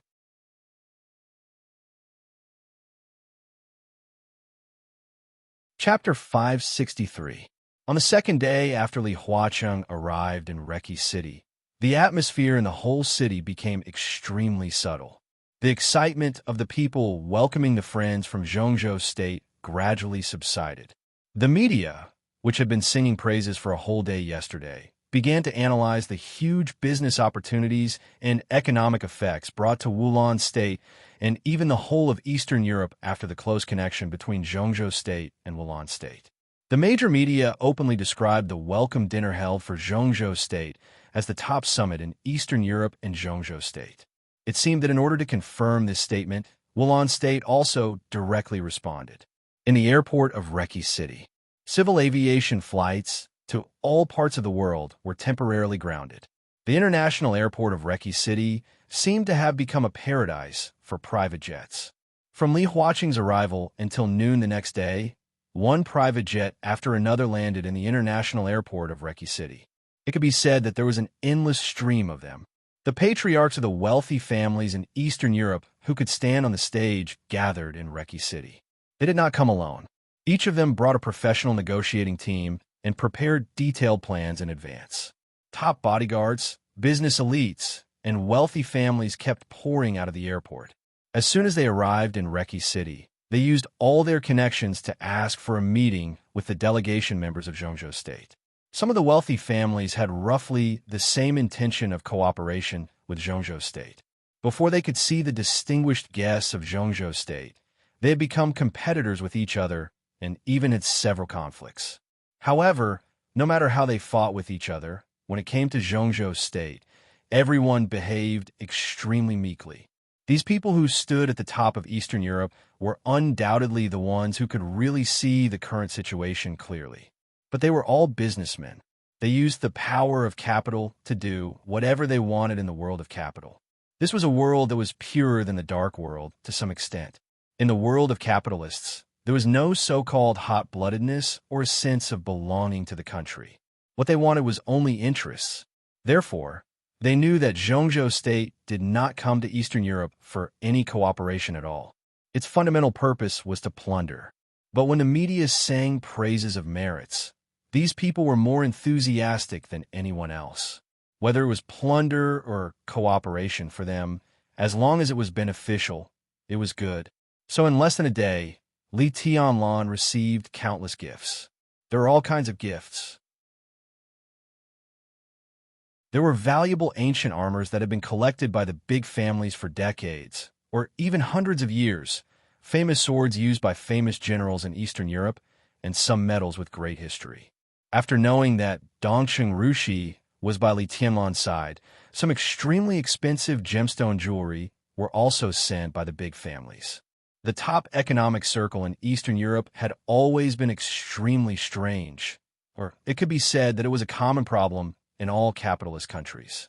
There were very few wealthy families at the top. For example, the former four families occupied most of the resources in Eastern Europe. With the benefit chain they created, some small wealthy families rose. The so-called prosperity in Eastern Europe was supported by the four families and many small families. As for some middle-level wealthy families, there was little room for them to develop in Eastern Europe. When many small wealthy families sent gifts to Li Tianlan, just by looking at the gift list, the approximate evaluation of professionals had already exceeded 9 figures. Li Tianlan could be said to have made a windfall. Li Tianlan did not stand on ceremony and accepted all the gifts. In fact, it had nothing to do with corruption. Behind each gift was a network in Eastern Europe. When many networks were intertwined, they became a network that could cover the whole of Eastern Europe, no matter how Zhongzhou State treated Li Tianlan now. This chapter is not over. Please turn the page. It was so subtle. At least in the future, the 5 countries in Eastern Europe would be Li Tianlan's world. Li Tianlan did not trust these small, wealthy families, and these wealthy families did not trust Li Tianlan either. Accepting this gift was the first step in contact between the two sides. With a good start, all the exchanges in the future would naturally be able to gradually deepen. The Qin clan, which had now become the largest wealthy family in Eastern Europe, did not send any gifts. But Qin Dongqiao, the patriarch of the Qin clan, had already appeared in the Manlisai Hotel in Reki City early in the morning. The first person he looked for was Li Tianlan, not Li Huaqin. This also showed the attitude of the Qin clan to a certain extent. However, he seemed to have appeared a little too early. He arrived at the hotel at 5 o'clock in the morning. It was not until nearly 8 o'clock in the morning that Li Tianlan appeared in front of Qin Dongqiao. Li Tianlan looked a little tired, but his smile was still calm. He shook hands with Qin Dongqiao and sat down on the sofa. He seemed to be a little apologetic. He shook his head and said with a smile, "Mr. Qin, I'm sorry for the neglect." He had not come back since he left the office of the president yesterday. It was already late at night after he chatted with the master of Samsara Palace. Then Dongcheng Rushi sent him another document. When he finished reading it overnight, it was nearly 3 o'clock. Qin Weibai had been staying by his side after taking a shower. While he was reading the document, she was watching him. He could not let down the beautiful scenery and the beautiful woman on such a good day. Li Tianlan forced himself to read the document calmly and immediately turned into a beast. He held the delicate body that was enough to make the world crazy and tossed it until dawn. Even when Qin Dongqiao had just arrived in Reki City, the last war between him and Qin Weibai had not ended. Li Tianlan received the call, but he was too lazy to move at that time. He slept for 2 hours in a daze. Finally, he struggled to get up and came to the Manlisai Hotel. "Your Highness is busy and has to take care of everything. I'm half the host. I'm a little ashamed that I didn't come until today." Qin Dongqiao shook his head with a smile. "I'll remember the Lin clan's contribution this time. Mr. Qin, you and I don't need to be so polite." Li Tianlan laughed. Dongqing Rushi came over with 2 cups of tea. When she put the tea beside Li Tianlan, her delicate little nose twitched. The unfamiliar but unforgettable fragrance entered her nostrils. Dongqing Rushi glanced at Li Tianlan and pursed her lips. Li Tianlan was a little embarrassed. He coughed and said directly, "Mr. Qin, did you come here today for tonight's dinner?" "Of course," Qin Dongqiao said with a smile. This patriarch of a wealthy family, who was deeply rooted in Eastern Europe beyond everyone's imagination, was in his 50s. Although he was still handsome, his face actually looked a little old. But his eyes were extremely deep, and his behavior was meticulous. His every move was full of energy, with a kind of power of high position. He was steady, but extremely domineering. This is only part of the reason, and it's not even the main reason. Qin Dongqiao said softly, "The Qin clan cooperates with your highness. I believe that no matter what, your highness will never treat your friends badly." This was not a retreat for the sake of advancing, but a real, serious explanation. Tonight's dinner in Reki City, to some extent, was the beginning of Zhongzhou State's division of the interests of the 5 Eastern European countries. All the interests of the 5 Eastern European countries would be held in the hands of Zhongzhou State. Zhongzhou State would use these interests to cooperate with the local wealthy families in Eastern Europe, digest them, and then tie them to their own chariots. This was a banquet, crazy and unimaginable. When the cooperation between Zhongzhou State and many wealthy families gradually deepened, and after completely squeezing the interests of the 5 Eastern European countries, Zhongzhou State would also start from each wealthy family to conquer, plunder, and squeeze the interests of other Eastern European countries besides the 5 Eastern European countries. These patriarchs of the wealthy families might not be able to see this, but sadly, no one cared about it at all. As Li Tianlan's staunchest ally, the weight of the Qin clan could not be overstated. Qin Dongqiao did not have to come to such a dinner. If he really came here because of the dinner, it not only showed that he did not trust Li Tianlan, but also showed that he was narrow-minded and wanted to make people laugh. The main reason I came here today is to meet your highness. In addition, I am also very interested in some things in your highness's hands. I don't know if your highness can part with them. Qin Dongqiao said tentatively. What things? Li Tianlan felt a little strange. I heard that your highness received a lot of gifts yesterday. I think if those small families are not stupid, they should all know that giving gifts is just the beginning. Since your highness has accepted them, you naturally have to wait for their further expressions. So if there is no accident, soon the real sincerity of each family should arrive. And what the Qin clan wants is this sincerity. Even a part of it is good. Qin Dongqiao said quietly. At this moment, he did not give people the feeling of shrewdness, but wisdom. Li Tianlan narrowed his eyes slightly and felt a little emotional. In fact, Qin Dongqiao was still wrong about one thing. The sincerity of each family was not about to arrive. Some of the families who reacted quickly had already sent their sincerity to Li Tianlan as soon as he received the gifts. This so-called sincerity was simple and shocking. Within one day, at least 20 small families wanted to cooperate with Li Tianlan and were willing to sell a part of their family's core business shares at a low price. The highest one was even willing to sell 45% of its shares to Li Tianlan, and all of them were a low price. They invited Li Tianlan to jointly develop their family's current core business. No matter how small a wealthy family was, it was still a wealthy family. The core business of these wealthy families was equivalent to some core businesses of the whole of Eastern Europe. This was the information that Li Tianlan saw last night. It could be foreseen that this part of the wealthy families who reacted quickly at present was only the first batch. Perhaps in the afternoon, perhaps in the evening, perhaps in understanding, more and more wealthy families would continuously throw out their core businesses and invite Li Tianlan to jointly develop them. Li Tianlan could not give up these things. They could even be said to be his most important bargaining chip in Eastern Europe. As long as he took over the core businesses of these families, Li Tianlan would be equivalent to holding the core of the whole of Eastern Europe, which was a huge and unimaginable benefit. The only bad thing was that if he wanted to get such benefits, he needed to invest as much in the early stage. No one denied that this was a good thing. Li Tianlan's vision was not shallow enough. He really wanted to eat this big cake. The wealthy families sent their core businesses to him, and he really wanted to take them all. There was no hesitation, no problem. But the problem was, he had no money. End of this chapter. Bookmark for easy reading.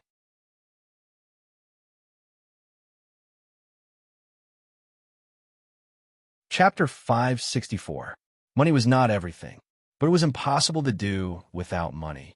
In fact, strictly speaking, Li Tianlan and East Emperor Palace were not poor. Their main source of income came from the investment of the Flourishing Age Fund. This sounded a little mean, but no one who really knew the Flourishing Age Fund dared to say so. The economic strength of the forces invested by the Flourishing Age Fund depended entirely on the support of the Flourishing Age Fund, not the financial strength of the Flourishing Age Fund. What did it mean to be as rich as a country? Han Donglu, the boss of the Flourishing Age Fund, was probably really as rich as a country. For him, the so-called money was really just a string of numbers. When he was so rich, no matter how long the string of numbers was, it was even meaningless. Li Tianlan had received 2 investments from the Flourishing Age Fund for the establishment of East Emperor Palace. If the first investment was the so-called small amount, then the second investment of tens of billions of yuan was enough to be a real big amount. Moreover, the money had been in the account before Li Tianlan came to Eastern Europe.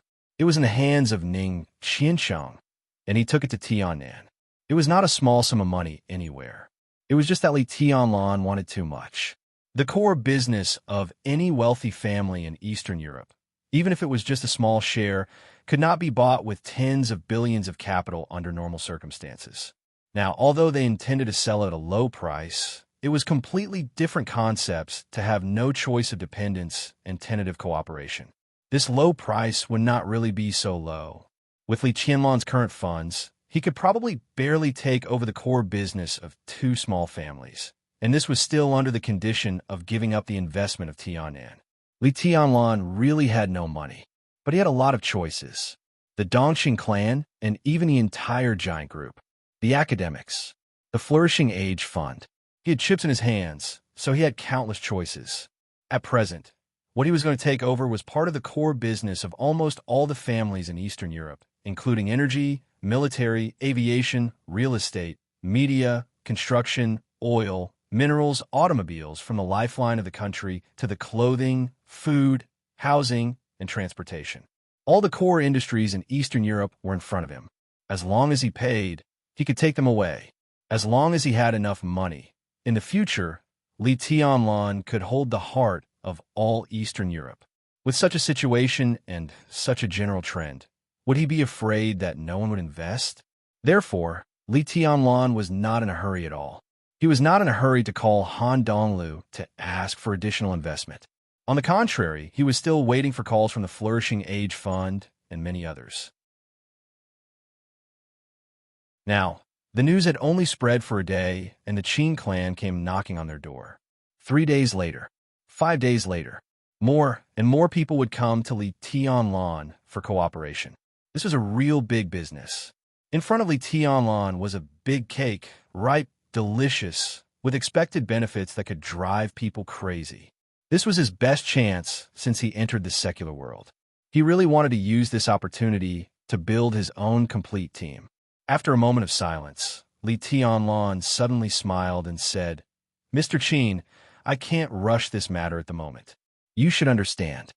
But I'm in a hurry." Qin Dongxiao said with an undisguised wry smile, "I can't wait to negotiate with Her Highness in the next second. As for the price, everything is negotiable."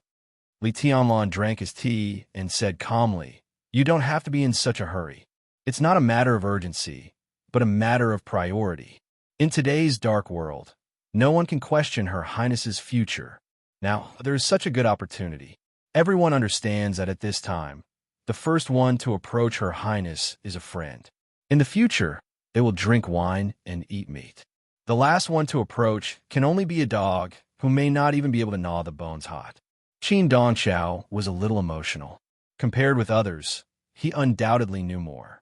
After all, the Qin clan could be said to be the first big force to contact Qin Weibai. So this time, Qin Dongxiao did not hesitate at all. He could see the end of this mess, and naturally, he could see Li Tianlong's position in the new era. Li Tianlong's foundation in Wulan State was now unshakable. After completely digesting Wulan State, Zhongzhou State would definitely plunder all the resources in Eastern Europe as soon as possible. His future position in Eastern Europe was completely unimaginable, so countless small families did not hesitate to take out part of their core interests, looking forward to being tied to Li Tianlong. If Li Tianlong took this interest, he would be the future core of Eastern Europe. Those families who cooperated with Li Tianlong could also take advantage of the situation to get more benefits from Zhongzhou State. This was a real win-win situation. As long as they leaned on Li Tianlong and had no other thoughts, they would not take any risks. This chapter is not over. Please turn the page. This was Li Tianlong's future position. For Eastern Europe, if Li Tianlong was stable, Eastern Europe would be stable. For Zhongzhou State, if Eastern Europe was stable, Li Tianlong would be stable. At this moment, Qin Dongxiao thought of the Samsara Palace and the Li family. In fact, he didn't know much about the Li family. The collapse of the Li family was vigorous. But when the aftermath of the collapse swept through Eastern Europe clapped its hands and cheered. At most, it felt a kind of joy after surviving the disaster.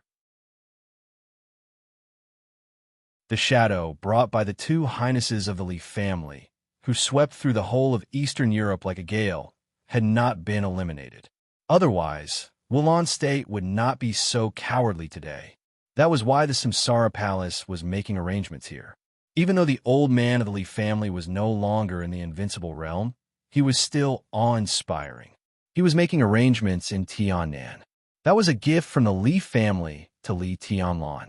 And the Samsara Palace was making arrangements in Eastern Europe. That was a gift from Qin Weibai to Li Tianlan. As long as Li Tianlan took over Eastern Europe and Tiannan, such a foundation was enough to build a new dynasty, even an empire. Mr. Qin, you're too serious. Li Tianlan shook his head and said, "Those who can support me at this time are all friends." Qin Dongshao smiled and said quietly, "Your Highness, we don't have to be polite. Since Your Highness entered Eastern Europe, the Qin clan has spared no effort in supporting Your Highness. Not to mention that the second brother is still lying in the hospital. The power of the Qin clan is still strangling Violet and Morton. I'm not asking for credit from Your Highness. I just want to say that the Qin clan has never let Your Highness down. So today, I sit in front of Your Highness with a clear conscience. I think the Qin clan is qualified to sit in the same boat as Your Highness." Of course, Li Tianlan smiled without hesitation. He reached out and poured a cup of tea for Qin Dongshao. He said seriously, "I remember everything about the Qin clan." Qin Dongshao nodded and said softly, "In that case, Your Highness, I think we can still talk. Since we are all sensible people, it's more convenient to talk about it. Your Highness has a lot of chips in your hands. These chips are enough for Your Highness to set up a real team in Eastern Europe. The Qin clan can't take all of them, but it's not too much to want to take some, right? At this time, I think I should be able to talk to Your Highness." Li Tianlan smiled and handed Qin Dongshao a cigarette. He narrowed his eyes and said, "What's your intention, Mr. Qin? We don't want much. At present, there are about 4 families that have taken a fancy to you, such as the Collin family. No matter how much they offer you, the Qin clan will bear this number for you and is willing to give Your Highness 30% more. As for the shares that the Collin family gives you, the Qin clan wants 70%. He looked at Li Tianlan with calm eyes. Li Tianlan held the teacup and looked at Qin Dongshao with a faint smile. All this seemed to be very good. The Collin family was a big family in Wulan State. It could also be said to be one of the most powerful families in Wulan State, except for Rekvia. In the agreement given to Li Tianlan, the Collin family was willing to sell 30% of its shares to Li Tianlan. Their offer was 15 billion Zhongzhou dollars, and the details could be discussed later. This price was really low. If it was on a normal day, it was hard to say how many shares the Collin family could buy with 15 billion Zhongzhou dollars. In fact, the Collin family would not sell at all. Obviously, the Collin family had great expectations for Li Tianlan's future and cooperation with Zhongzhou State. Now, according to the conditions of the Qin clan, Li Tianlan did not have to pay a penny. The Qin clan would pay the money and give him 30% more. What they wanted was only 70% of the 30% shares. If Li Tianlan operated well, it was equivalent to getting 10% of the Collin family's shares for nothing. It sounded like a bargain, but in fact, the Qin clan was mercilessly demanding an exorbitant price. Even if Li Tianlan did not pay, his status was there. If he wanted to find someone to pay for him, many people would be willing. After all, this was the core interest of countless core areas in Eastern Europe. Without Li Tianlan, the Collin family would not sell these things even if they were beaten to death. When the Qin clan gave money, they wanted to swallow 70% of Li Tianlan's interests. It was a beautiful dream, but how was it possible? However, Li Tianlan was not angry at what Qin Dongshao had done. This was the attitude that a patriarch of a wealthy family should have. Friendship was friendship, but business was business. Li Tianlan suddenly had a mischievous idea. Qin Dongshao wanted 70% of his shares. Li Tianlan simply wanted to be more outrageous. He wanted to say that he would only be given 10%. That was what he thought. Just as he was about to speak, the door of the living room was pushed open from the outside. A somewhat familiar voice sounded outside. Does he live here? I don't think so. We should consider investing in Reki City. This chapter is not over. Please turn the page. A hotel. Qin Dongshao and Li Tianlan looked at each other and looked back at the same time. In their sight, Dongqing Rushi came in with a man and a woman. They looked like a father and a daughter. Walking in the front was a thin, middle-aged man. He looked around with his hands behind his back, and his eyes were deep and calm. Qin Dongqiao's face was gloomy. His heart also sank slightly. The middle-aged man nodded to Qin Dongqiao as a greeting, and then looked at Li Tianlan with a smile. "What are you talking about? What are you doing here?" Before Li Tianlan could speak, Qin Dongqiao had already asked coldly. The middle-aged man was stunned, and then he couldn't help laughing. "What do you mean, old Qin? You know that there is business here." "I'm not stupid. How can I not know?" Li Tianlan looked at the middle-aged man who came in, and his eyes lit up slightly. Then he looked at Qin Dongqiao and saw a touch of helplessness and embarrassment in his eyes. "Old Han is here. Sit down. Ah, Xinyan, sit down too. Rushi, go make tea." Li Tianlan stood up, full of enthusiasm. Not to mention Qin Dongqiao, even if this father and daughter faced all the economic giants, in terms of wealth, they could not be at a disadvantage. Han Donglu, the boss of the Flourishing Age Fund in Zhongzhou State, and his daughter, Han Xinyan. Li Tianlan and Han Donglu were not familiar with each other, but he called Han Donglu and Xinyan very naturally, which showed that they were very familiar with each other. Han Xinyan's body trembled slightly. In a trance, she seemed to see Li Tianlan raising the butcher's knife and slaughtering the entire Qin clan. Han Donglu sat down on the sofa and looked at Qin Dongqiao, whose face was gloomy. Then he smiled and said, "It seems that I came at the wrong time." Qin Dongqiao snorted coldly and said nothing with a sullen face.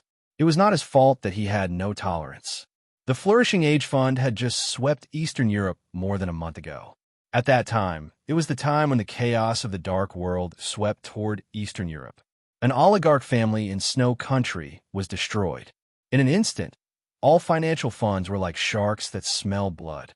The Flourishing Age Fund cooperated with the Wang family of Beihai as soon as possible, and a large amount of funds rushed into Eastern Europe.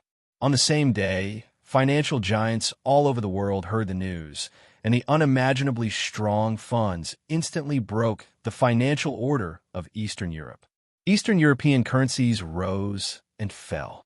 In just a few days, the Flourishing Age Fund had taken away a lot of wealth from Eastern Europe, and part of this wealth must belong to the Qin clan. The Flourishing Age Fund had grown to the extent that everyone hated it, but also feared it. Many people hoped to cooperate with the Flourishing Age Fund to plunder the wealth of other countries, but they were also wary of the Flourishing Age Fund attacking them as if they were facing a formidable enemy. Such a notorious financial fund, wherever its boss appeared, as long as it was not for cooperation, he would most likely be boycotted by all the wealthy patriarchs in the country. "You came at the right time." Li Tianlan suddenly laughed. "Old Han, I recently have more core shares of some Eastern European families, such as the Collin family. I was just talking to Mr. Qin about this issue. He intends to give me 30% more funds and take away 70% of the shares of the Collin family that belong to me. We're still talking about it." Qin Dongqiao glanced at Li Tianlan expressionlessly. Li Tianlan smiled brightly. Qin Dongqiao smiled bitterly in his heart and did not speak. "Give him 30% more, but 70% of the shares." Han Donglu glanced at Qin Dongqiao and said with a smile, "The surname of the Qin clan shouldn't be Qin. It should be He." Qin Dongqiao was furious and said with a black face, "What do you mean? I brought the most professional analysis team of the Qin clan. Come on, as if everyone has a few analysis teams. When it comes to this kind of team, our Flourishing Age Fund can be said to be the top." Han Donglu smiled. "The Collin family?" He thought for a moment. "Ah, the one in the military industry in Reki City? It just so happens that I'm also interested in this family. Tianlan, why don't you listen to my offer?" Han Donglu said with a smile. Li Tianlan nodded and did not say anything. "Well, I'll pay the same amount as old Qin." As for the shares, Han Donglu looked at Li Tianlan. There was a flash of complexity in his eyes. He said, "I want 10%. How about it?" Puff! Li Tianlan sprayed the tea he had just drunk on a Qin Dongqiao. Qin Dongqiao seemed to be unaware of it. He was stunned for a while before he suddenly stood up and said, "Are you King crazy?" "That's it." Han Donglu waved his hand lightly. "I prepared the contract. I can sign it at any time." Into this chapter. Bookmark for easier reading.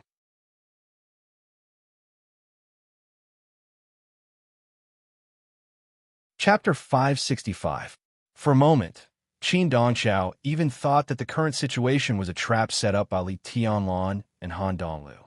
They offered the same amount of money to buy 10% of the Collin family's shares. And this 10% was not 10% of the entire Collin family, but 10% given by the Collin family to Li Tianlan. In the Lin clan's estimation, the Collin family could at most give Li Tianlan 30% of the shares. 10% of the 30% was 3%. They used nearly 20 billion to buy this 3%. With their assets at this level, such an acquisition was no longer a question of value. Even if the 3% of the Collin family was really worth it, no one would buy it. A huge amount of money was thrown into it, and what they could get back was just some dispensable dividends. What was the use of this 3% for a small shareholder who didn't even have the daily decision-making power of the Collin family? No matter where this money was placed, it could generate more than this amount of income. But when Han Xinyan really took out the contract from the briefcase and handed the pen and paper to Li Tianlan, Qin Dongchao really realized how outrageous everything in front of him was. The contract was printed with the seal of the Flourishing Age Fund and Han Donglu's signature. That was to say, as long as Li Tianlan signed his name with the pen, the contract would take effect immediately, and the deal would be over. How could this be? How could this be? Qin Dongchao's mouth kept trembling. As the boss of the Flourishing Age Fund, did he really have so much money that he didn't know how to spend it? This is 20 billion, not 200 yuan. Even Li Tianlan was a little stunned. He subconsciously took the pen and paper handed over by Han Xinyan. For a moment, he was a little hesitant, not knowing whether he should sign or not. He wanted to tell Qin Dongchao 10% of the shares before, but that was the attitude of the other party asking for a sky-high price. In fact, this 10% was as outrageous as the 70% that Qin Dongchao wanted. If he took a step back, there would be room everywhere. However, Han Donglu directly set the shares at 10%. Is he really crazy? Is it fun to throw money like this? Han Donglu, we are sitting here talking about business. Do you have to make things difficult for me? Qin Dongchao took a few deep breaths. This chapter is not over. Please turn the page. His tone became calm again. I'm happy to spend some money to disgust you, Han Donglu said with a smile. Qin Dongchao's eyes sharpened. When he was about to speak, Han Donglu waved his hand and said, "Well, I can't spend money casually. Everyone is the same. But Qin, you are really stingy. I said 10% of the shares of the Collin family is 10%, and I mean 10%. This is the sincerity of the shares of the Collin family. I mean 10% of the shares of the Collin family. This is the sincerity of the shares of the Collin." Li Tianlan glanced at Han Donglu with doubts in his eyes. And then he said with Han Li, he smiled and said, Qin is, and Qin, the Lu he didn't Qin Tianli. He Donglu. Qin Dongchao felt a little helpless. He was the first to talk to Li Tianlan about cooperation. He just wanted to get some benefits. In business, he would not refuse to get more from Li Tianlan. He knew that 70% was a little outrageous, but the lowest expectation in his heart was about 30%. Moreover, Qin Dongchao was confident that if there was no accident, this price could be negotiated. But the accident happened. The Flourishing Age Fund, which could no longer be described as rich, intervened and became a sucker to show its so-called sincerity. In this way, if Qin Dongchao wanted to offer a high price, Li Tianlan would sign unless he was a fool. Mr. Qin, the Collin family doesn't care how many shareholders it has. With the Flourishing Age Fund, the Qin family can also have the Collin family. I can transfer a part of the shares the Collin family sold to me. If you're interested, we can talk about it. Li Tianlan said with a smile, but he was a little excited. Almost no one knew that he had taken the first step in taking root in Eastern Europe, which started when he just signed his name on the contract. He exchanged 1% of the shares of the Collin family for 20 billion yuan. With the support of the Flourishing Age Fund, Li Tianlan could use the money to buy the core business of other families. What Li Tianlan held in his hand was the core bargaining chip of the whole of Eastern Europe. If he showed a little bit, there would be many people who were willing to buy it at a high price. Li Tianlan's wealth would increase, and so would his assets. The entire East Emperor Palace was completely on the right track in this uneventful morning. Qin, this chapter is not over. Please turn the page. Dong Chao was silent for a while, then nodded and said, "The Qin family will also show enough sincerity. I want 10% of the shares of the Collin family held by your highness. As for the price, it's the same as Han Donglu's." "Okay." Li Tianlan nodded, asked Dongcheng Rushi to take a document, and put it in front of Han Donglu and Qin Dongchao. "This is the letter of intent of each family, including the number of shares they are willing to sell to me and the price. I believe this is only the first one. There should be new families joining in later. You two can choose something you're interested in. As for the price, I won't let you suffer a loss, but I won't suffer a loss myself. There's no need to read it." Han Donglu pushed the document to Qin Dongchao, looked at Li Tianlan, and said with a smile, "The Flourishing Age Fund wants a share of these businesses. I brought the professional team of the Flourishing Age Fund this time. You will receive the offer from the Flourishing Age Fund before tonight." Qin Dongchao's eyes twitched. He glanced at Han Donglu and said sarcastically, "The Flourishing Age Fund is indeed the leading financial giant, but there are many industries in it. Han Donglu, aren't you afraid of choking death?" "Industries?" Han Donglu glanced at Qin Dongchao. For some reason, the patriarch of the Qin clan suddenly felt that the eyes of the financial giant in front of him became extremely strange for a moment. Then he shook his head with a smile and said softly, "How can this be an industry? This is the whole of Eastern Europe. The business of the Flourishing Age Fund will expand to Eastern Europe recently, so I can buy as many of these things as Tianlan has. Money is not a problem." Li Tianlan laughed. His attitude was actually the same as Han Donglu's. When he was in control of Eastern Europe, he could have as many partners as Han Donglu. Projects and shares were not a problem. In the face of this once-in-a-lifetime opportunity, his ambition had been burning uncontrollably. He wanted to build a real empire based on Eastern Europe. The more people joined this feast, the more partners he would have, and the more stable the empire would be. Today was only the first day, but the Flourishing Age Fund and the Qin clan had joined in and become the giant pillars that could support his entire empire as stable as a rock. After the chaos in Eastern Europe, the new era had not yet arrived, but the empire belonging to Li Tianlan had already taken shape. End of this chapter. Bookmark for easy reading.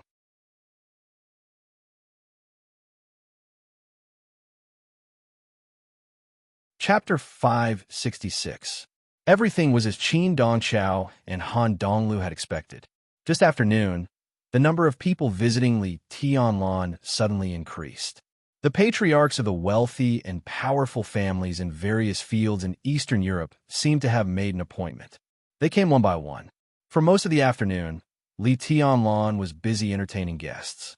No matter how arrogant Li Tianlan was, he would not neglect those who gave him money and power.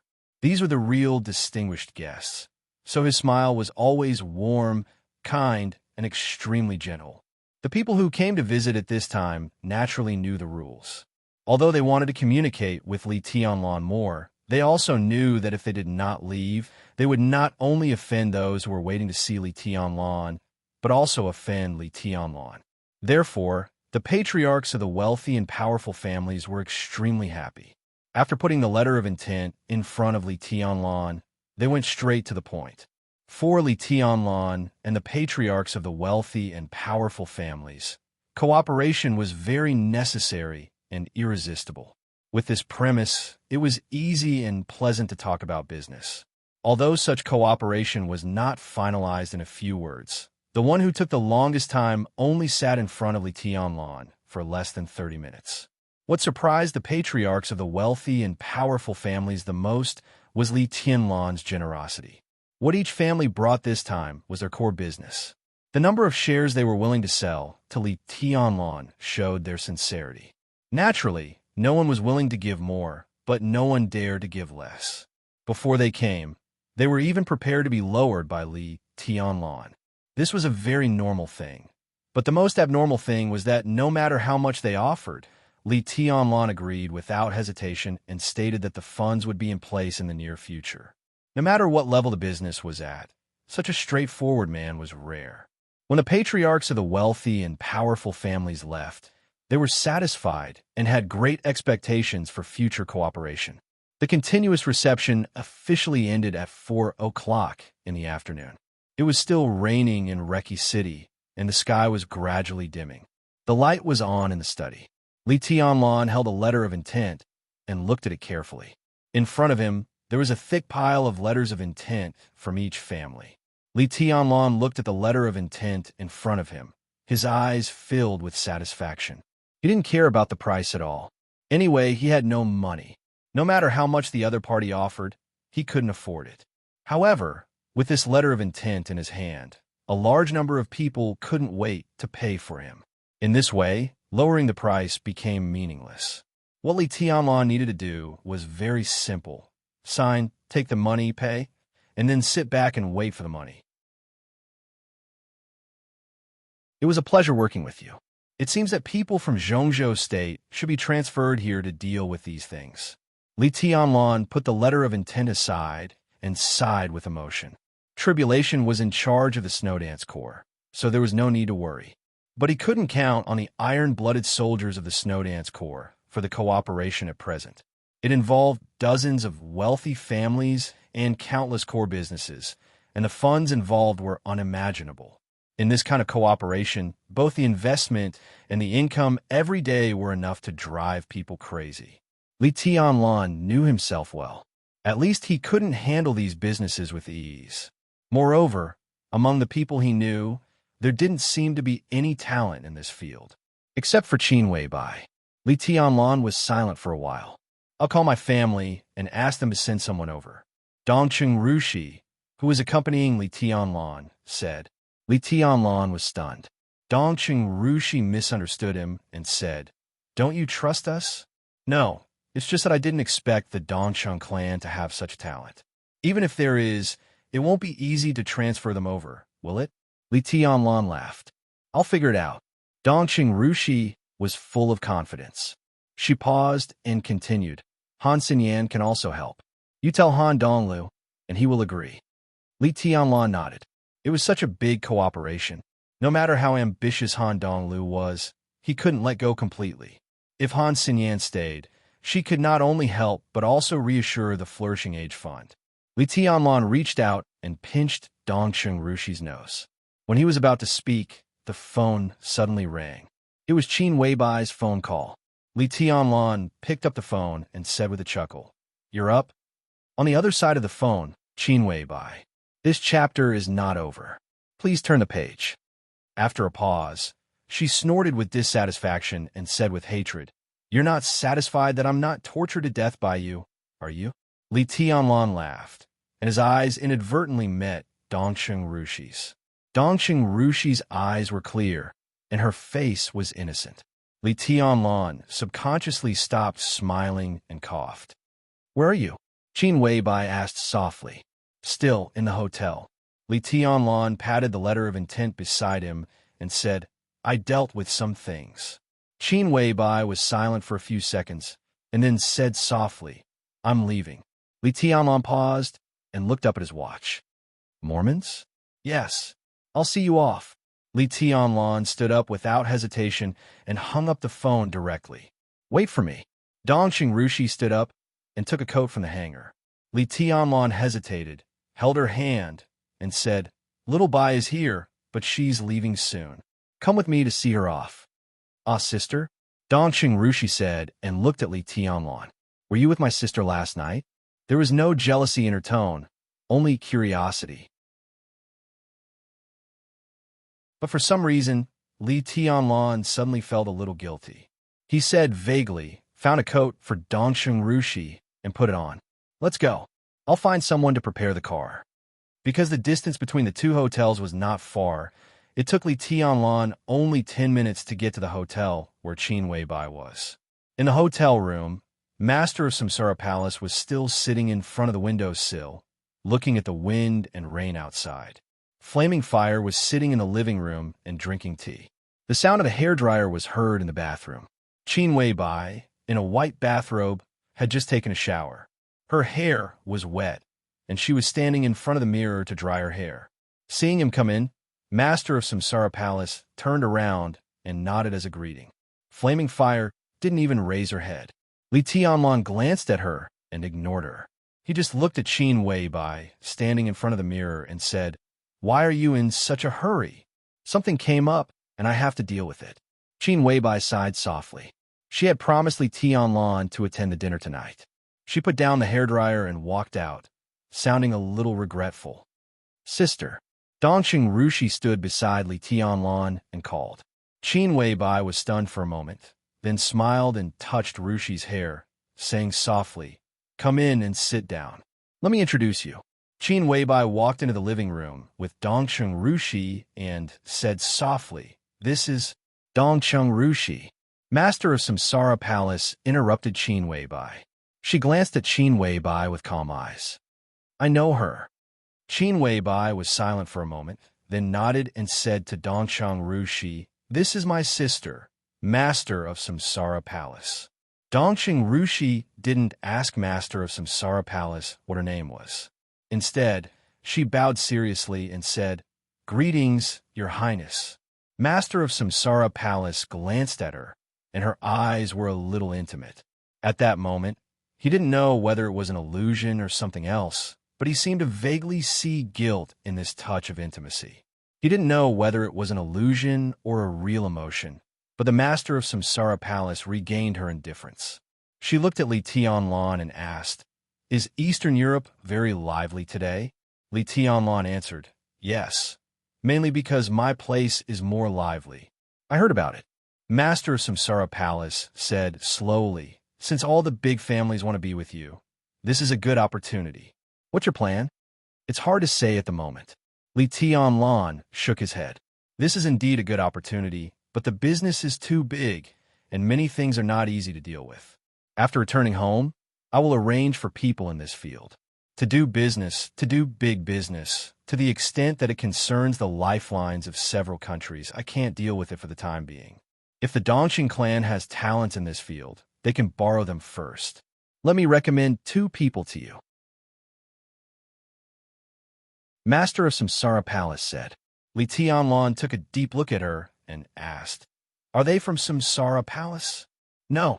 Master of Samsara Palace shook her head. "This chapter is not over. Please turn the page. When you were in a coma, there was a rumor in Reki City. It's very popular." Li Tianlan was a little confused. "The rumor is that the Qin clan intends to unite with you by marriage and betroth Qin Xingyao, the eldest miss of the Qin clan, to you." Master of Samsara Palace said. Li Tianlan touched his nose subconsciously, shook his head, and said, "Ridiculous." Of course, he had heard of this rumor, but he had never taken it seriously. He said, "It's true." Master of Samsara Palace said, "Qin Dongxiao did have this idea. He even sent Qin Wei in to test you, but was stopped by Qin Shilai. But for now, this is only temporary. As your business gets bigger and bigger, this idea will emerge from the Qin clan sooner or later. In this case, it's better to take the initiative to ask the Qin clan for Qin Xingyao to come over." Li Tianlan frowned. "I want to work for you, be your woman, and do anything."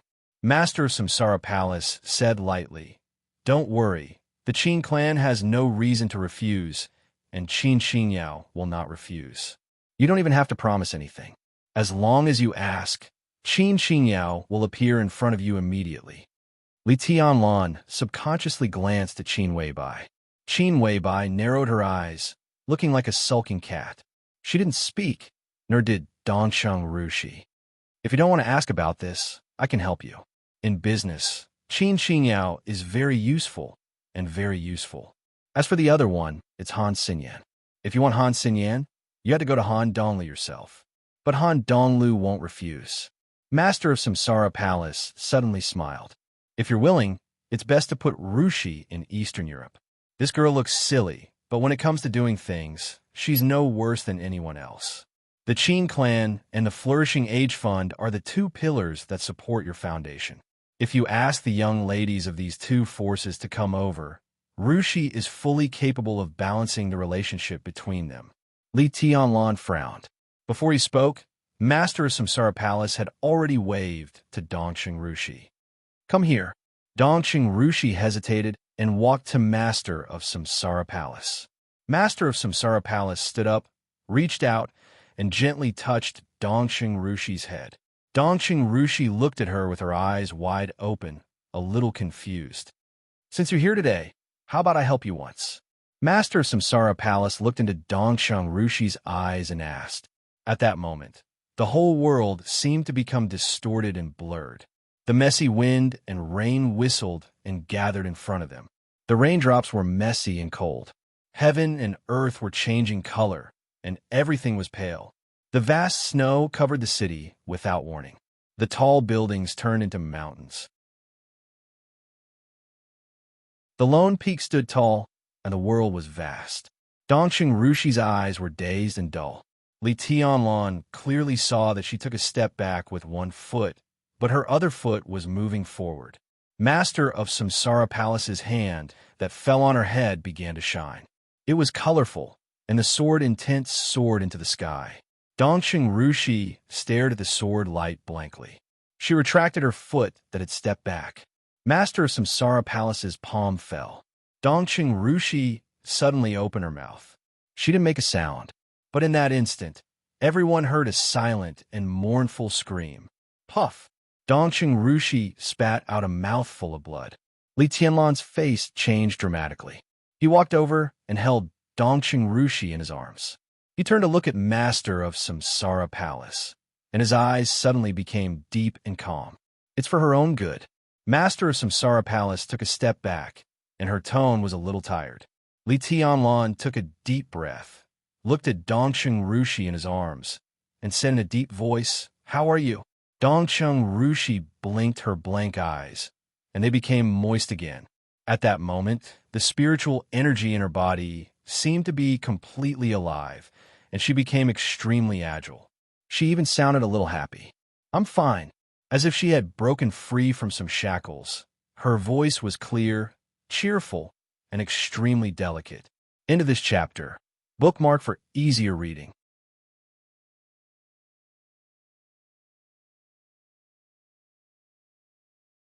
Chapter 567. Li Tianlan looked at Dongqing Rushi seriously. The scene in front of him seemed to be beyond his understanding, but vaguely he seemed to catch something. It was so vague that he was at a loss. After vomiting blood, Dongqing Rushi's breath was still stable. She seemed to have no injury, but her spirit became a little sluggish after the initial excitement. She leaned in Li Tianlan's arms, reached out her hand, and grabbed his ear. She murmured, "I'm so sleepy. I want to sleep. Go to my room." Qin Weibai said softly, "It's open until tomorrow. She can have a good sleep." Li Tianlan glanced at Qin Weibai, nodded, and carried Dongqing Rushi. Her room was open until tomorrow. Did it mean that she had known that Dongqing Rushi would come? She had prepared for everything in front of her. He carried Dongqing Rushi to Qin Weibai's room. When he put her on the bed, Dongqing Rushi, who couldn't open her eyes, had fallen asleep. Li Tianlan looked at Dongqing Rushi, who was sleeping sweetly on the bed, and was silent for a long time.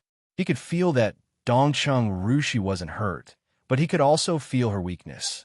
That kind of weakness wasn't because of her body, but because of the exhaustion of her willpower. As a result, Dongqing Rushi's realm directly regressed 1,000 miles. Perhaps no one had noticed that there was a genius among the younger generation of Zhongzhou State. That was Dongqing Rushi. She had been very close to the half-step invincible realm, but she looked too soft beside Li Tianlan, so people always subconsciously ignored her. But her previous realm had always been there. If they really fought against each other, No one dared to underestimate her. But now, in the blink of an eye, Dongqing Rushi's realm had slipped from the half-step invincible realm to the peak of the thundershocking realm, and then her breath became stable again. Li Tianlan slowly turned his head. Qin Weibai stood quietly beside him, also looking at Dongqing Rushi, who was sleeping. Her eyes were a little complicated, and she was in a trance. "What the hell is going on?" Li Tianlan asked, and his voice was calm. "This is indeed for her own good. No one wants to harm her, but in her current state, there is no good opportunity, and no one can help her. When she is by your side, her heart is the most relaxed, and it is also the time when her instincts are the most relaxed. Moreover, during this period of time, her condition is very good, so sister took the risk to help." Qin Weibai paused and continued. "The result is not perfect, but it's not bad." Li Tianlan nodded and said directly, "I don't understand." Qin Weibai hesitated and said softly, "Rushi, Rushi, Rushi Tianlan." Li Tianlan took a deep breath. He didn't want to lose his temper with Qin Weibai, but now he was really a little annoyed. First, it was because Dongqing Rushi's realm had regressed. Second, it was because of the negative emotions brought about by things that were beyond his control. He, who had become more and more used to controlling everything, especially disliked this feeling. He took out a cigarette, lit it, and took a deep puff. Her mental state is extremely poor now. Her injuries are not only physical, but sometimes mental injuries are even more serious. Her mental strength is at most half of her normal state. That's half. Qin Weibai said, "Rushi's normal state has always been abnormal. Now she is really normal." She looked at Li Tianlan with gentle eyes and said quietly, "Have you forgotten Dongqing Yueshan?" It was as if someone had poured a bucket of cold water on his head in the dead of winter. Li Tianlan's body shuddered violently, and he could no longer speak. He had indeed forgotten. From Zhongzhou State to Eastern Europe, and then he and Dongqing Rushi were lying in the same bed. Li Tianlan couldn't remember how long it had been since he last saw Dongqing Yueshan's personality. In front of him, it had always been Dongqing Rushi, lively, obedient, well-behaved, and charming. The sharp personality that belonged to Dongqing Yueshan had never appeared from beginning to end. Rushi has two personalities.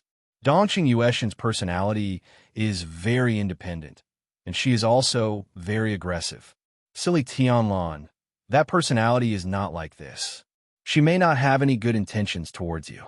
Just now, when my sister attacked, she directly crushed Dongqing Yueshan in the spiritual field and severely injured her personality in an instant. Although that personality has not completely disappeared, it is destined not to appear for a long time.